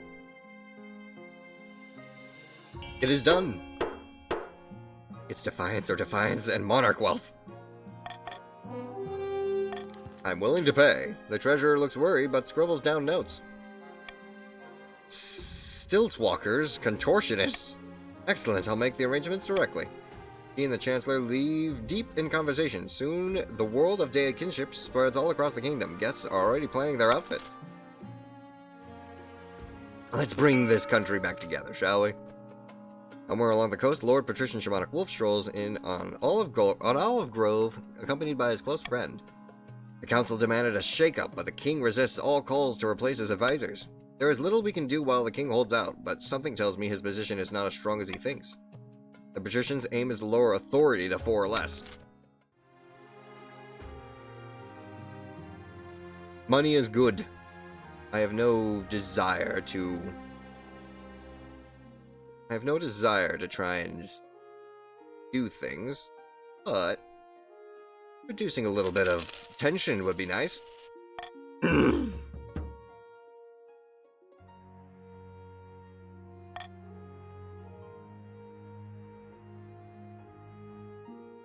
Tax the chiefs. Money is not good. They won't rebel. Tax the chiefs. No worries about rebellions. About your heir. Of course, your majesty refused to get married against my advice. There is another thing you're missing, however. Something even more important than a spouse, an heir. You need someone young whose loyalty is assured. A child of your own would do the trick, even if they're a bastard, or the youngest of many cousins. I'm pretty sure I have a bastard child lying around somewhere. I'll make my youngest cousin my heir. I plan to adopt a lowborn child from the orphanage. You thinking the third option, Villicus? Interesting.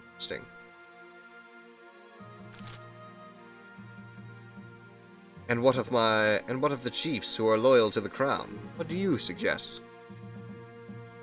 Third option looks funny. A bastard child lying around somewhere, making a cousin.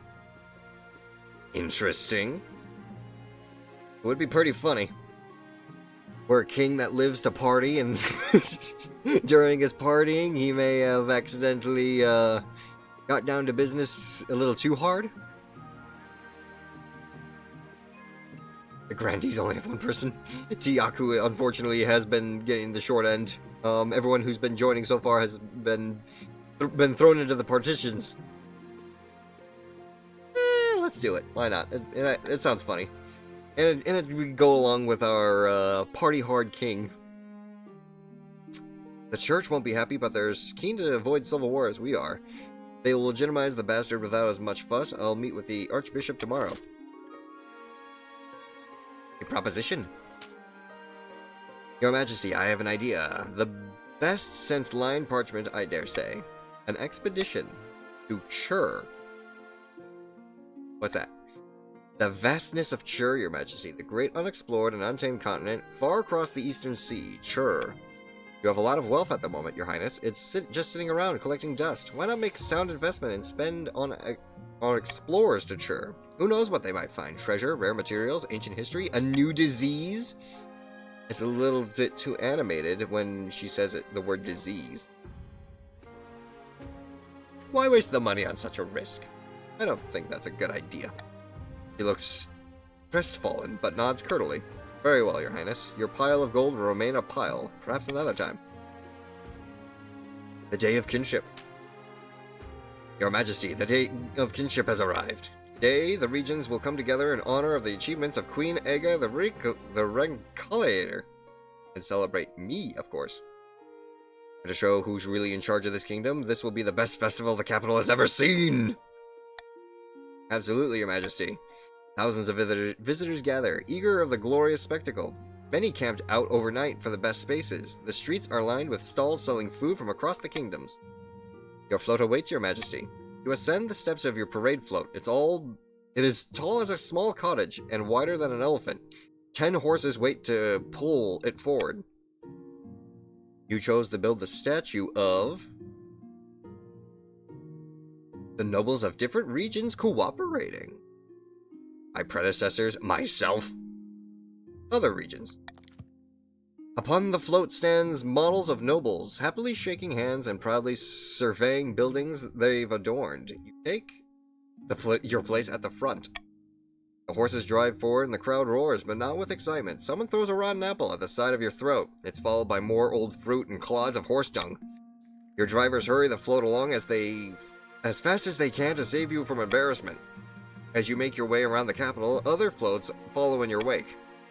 Doc Vulpes and several other chiefs stand atop a model mountain on the northern float, dressed in ceremonial kilts. An effigy of an ice giant towers over them, glaring at the crowd.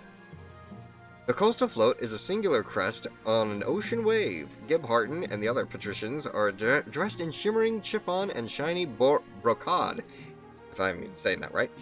Masks dripping with jewels, the whole thing glitters in the sunshine. I mean, authority would have been the smarter option since some openly plotted to organize and try lowering authority. True. However, if we try to raise actually, our authority is fine. We're at least 50 with the authority. It's stability that's kind of issue. On the southern float, a mobile temple laden with flowers. Several grandees lounge on gilded sofas as Tiaku Ergo shadow duels with a ceremonial rapier that whooshes impressively.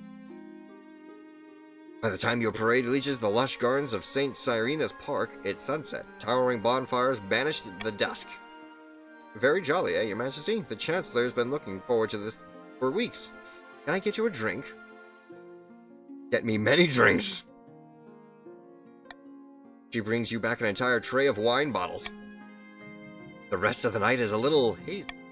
The next thing you know, morning sunlight is burning through your eyelids as you wake near your parade float. Models of patricians are staring right at you. Am I dead?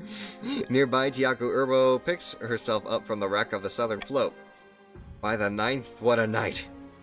Do I remember geese? I remember getting into a fight. Did I break something? You order a whole flock of coastal ducks to be sent to the palace. You wanted their feathers for the royal pillows, but then you unleashed them on me. They pecked me half to death. I remember now, that was brilliant. You drag yourself back to the palace, where you enjoy a long and luxurious snooze. The patricians are asking you to apologize for your behavior during the Day of Kinship. You caused quite a stir. But the Grandee Tiaku Ergo says that you were just throwing yourselves into the festivities and you did nothing wrong. I was just letting my hair down? Alright, send a token of an apology. I'll send a gift to apologize. Sure, I'll apologize for being the best king ever. Let's go ahead and do... Yeah, let's go ahead and send an apology gift. Why not? You have the Chancellor arrange a lavish gift basket to be sent to the Griff Money Aids estate. Soon the grumbling dies down. A successful Day of Kinship indeed.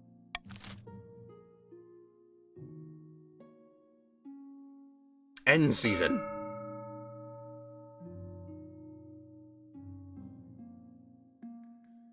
I'm gonna say, get rid of the Monarch's vote and switch in a little bit of coal for unity. End the year. Oh shit. Hyperinflation. As you ordered, Your Majesty, the Royal Mint has churned out thousands of new coins using cheap gold-like metals. The treasury is technically replenished. My genius is almost frightening.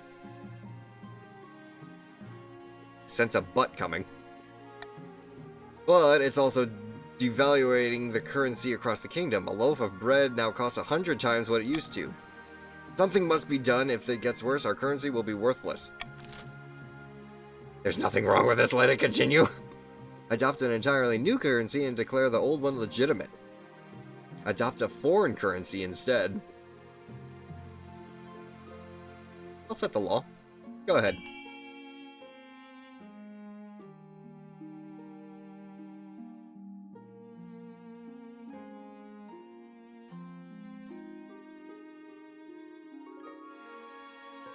There's nothing wrong with this. Let it continue.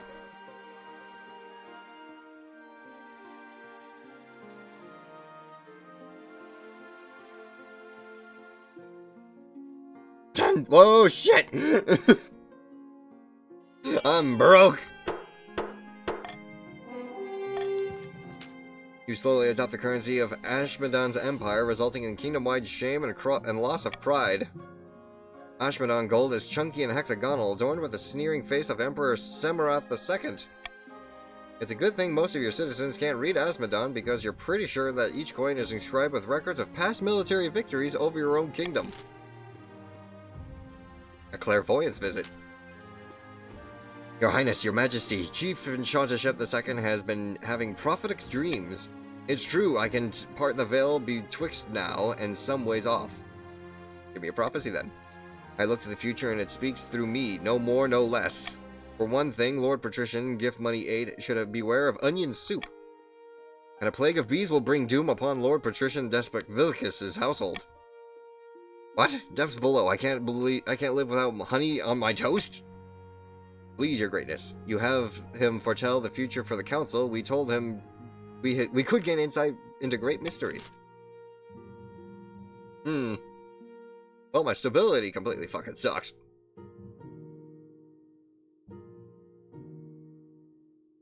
Yeah, yay, the bees are back!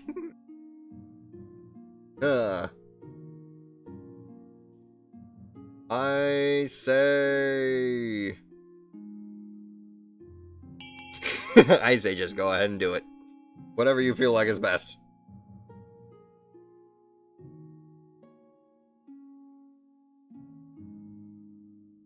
Throw the charlatan into the dungeon!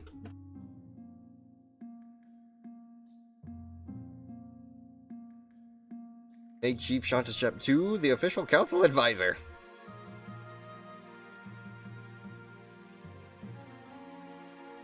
All patrons go B!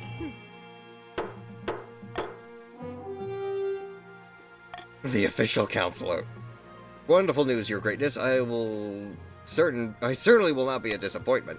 Sure enough, Chief Enchantership 2 has a canny sense of what's best for the North.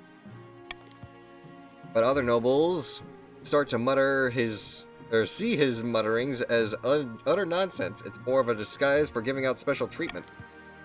Can the king really be trusted with charlatan constantly whispering in his ear? And an untimely death. Murder! My father, Lord Patrician Gib Harton, has been murdered, and I know who did it! Sorry, Gib. It was the Grandee Tiaku Urgo by the 9th. Don't let her deny it. I won't deny that I killed the venerable Lord Patrician Gib Harton. But it was no murder, Gib Harton agreed to an honorable duel, which I won. Depths below, it was no duel, it was a cold-blooded killing. What reason would my father possibly have to duel you in the first place? The reason for any duel is between the challenger and the challengee, a private matter not fit for this council. Interesting. A duel is a duel, let the accused go free. Spy Master should investigate. Say the Spy Master should investigate. But what we will not do is hold trial.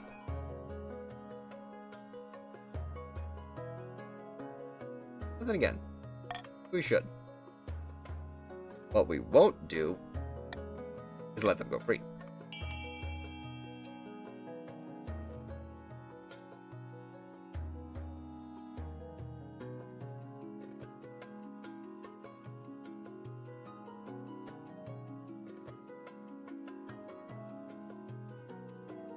Ooh, it's a tie, it's a tie. Gib went for B.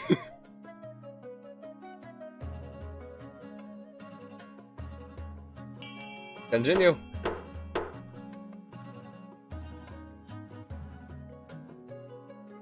We will let... oh god. We will let the Spy Master find out some more stuff. My brain just screamed, Gibby! Tiaku Urgo killed my father and admitted to right in his council chamber. What more do you need? I'll make this as swift as possible, Your Majesty. The sooner we get to the bottom of this, the better. End the season! The 9th god has finally answered our prayers, my friend. The council demands that the king's advisors resign, and the king is too weak to resist, but our replacements are waiting in the wing. Our advisors surround the king, will have complete control of what he hears, will shape his reality. We'll treat the king like a mushroom, keep him in the dark and feed him. Now, let's not be vulgar. The question is, what do we do with this control? Turn the king into a useless figurehead? Force the king to abduct or abdicate in favor of their claimant?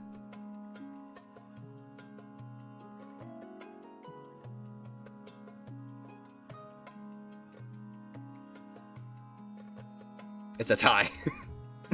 It's a tie. We need gift money 8 to vote. Oh, but too late.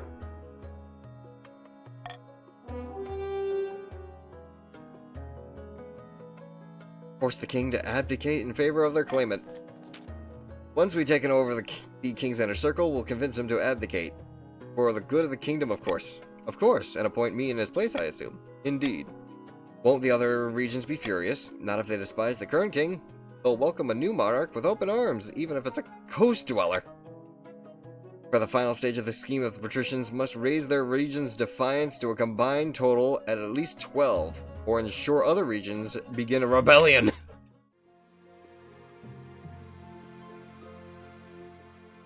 The subterfuge.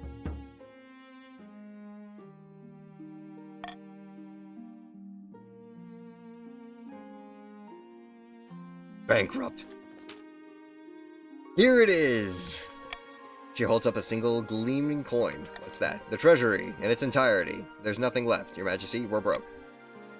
Oh, is that why all my servants are gone? Yes, but it's not the servants you should worry about. Outside the palace, something rumbles like thunder. Now what?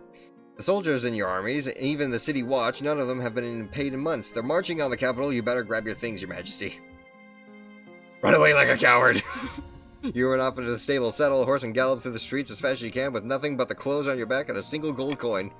Behind you, the soldiers overwhelm a few remaining loyal staff and loot the palace. You urge your horse onward, leading over fountains and crashing through market stalls. This is just a temporary setback. You'll see the rest of your reign in exile, slowly gathering support to reclaim your throne. It'll be hard work, yes, but you're sure you can do it.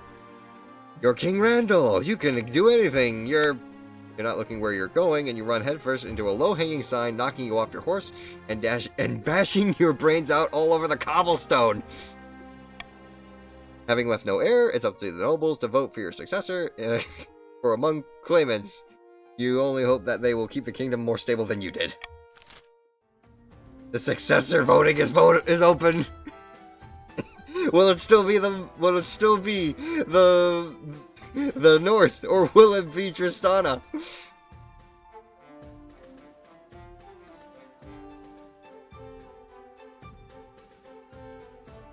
"10 seconds. I love the pets got screwed. Oh my god! Oh, Tiaku saves it. Tiaku is the new leader. Tristana is now the new monarch. Out of money and facing an uprising by his own soldiers, King Randall fled the capital, only to bash his brains out on a low-hanging sign. The patricians' attempt to replace the king's advisors never panned out. One night, Lord Patrician Shamanic Wolf awoke to find a smiling spymaster holding a knife to his throat and kindly asking him to desist. Unable to keep their puppet on the throne, the chiefs were forced to retreat to the frozen north and brood. It wouldn't be long before a new northern claimant would arise, and when they did, the chiefs would be ready. Raikoi! A fierce spirit joins our pack. Raikoi Garu, let us run My one, god. in harmony with the heartbeat of the forest. And a bat Together, for another we chief. shall unleash our wild souls and revel in the thrill of the hunt. Welcome in, Raikoi Garu and Raiders. I certainly hope you had a wonderful stream with Raikoi. Welcome into to just pure chaos. I may have caused a rebellion in our last playthrough, and this playthrough I literally made our entire kingdom go bankrupt. But how you doing, Raikoi? Welcome in, everyone. I certainly hope you had a wonderful stream with Raikoi. Be sure to check out Raikoi, a fellow werewolf streamer. And welcome in Okami and Minx as well. What game were you guys playing? Bro cost hyperinflation. Do you think Shamanic Wolf will be overthrown? Oh yeah. Oh yeah. It definitely happened. let's see what... Let me see if I have to type that in here real quick. Take a look here. Let me take... Yeah, GPT's not responding for some reason. Let's see.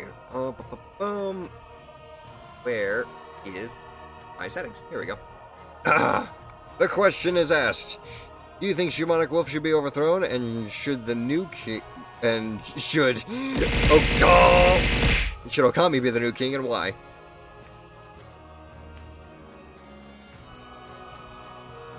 Shamanic is wise, but his rage blinds him.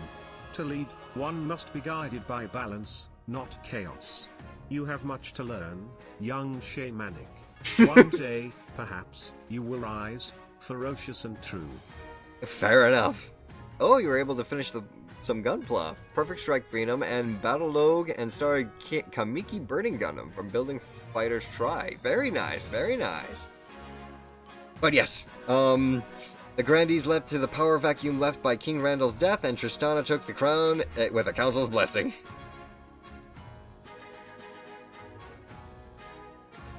Too bad he doesn't know I'm a serial killer. And exit. Holy crap. Okay.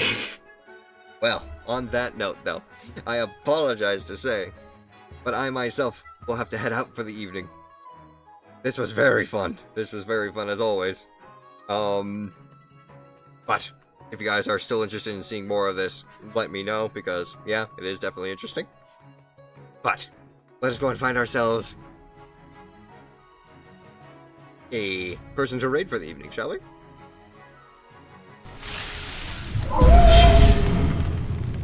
My God. Overthrown and literally brought myself to heal because I decided to party. I decided just to say, hey, you know what? Fuck it. Let's go ahead and have a campaign where we literally just say, throw everything to the wall and have fun with it, you know? But let's go and see who we can't go and hey, take a look here.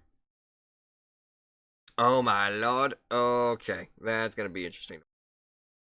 Tonight, my dear friends, I'm going to send you off to watch a very fun, chaotic game, which is basically Dokapon Kingdom being hosted by Zentrea.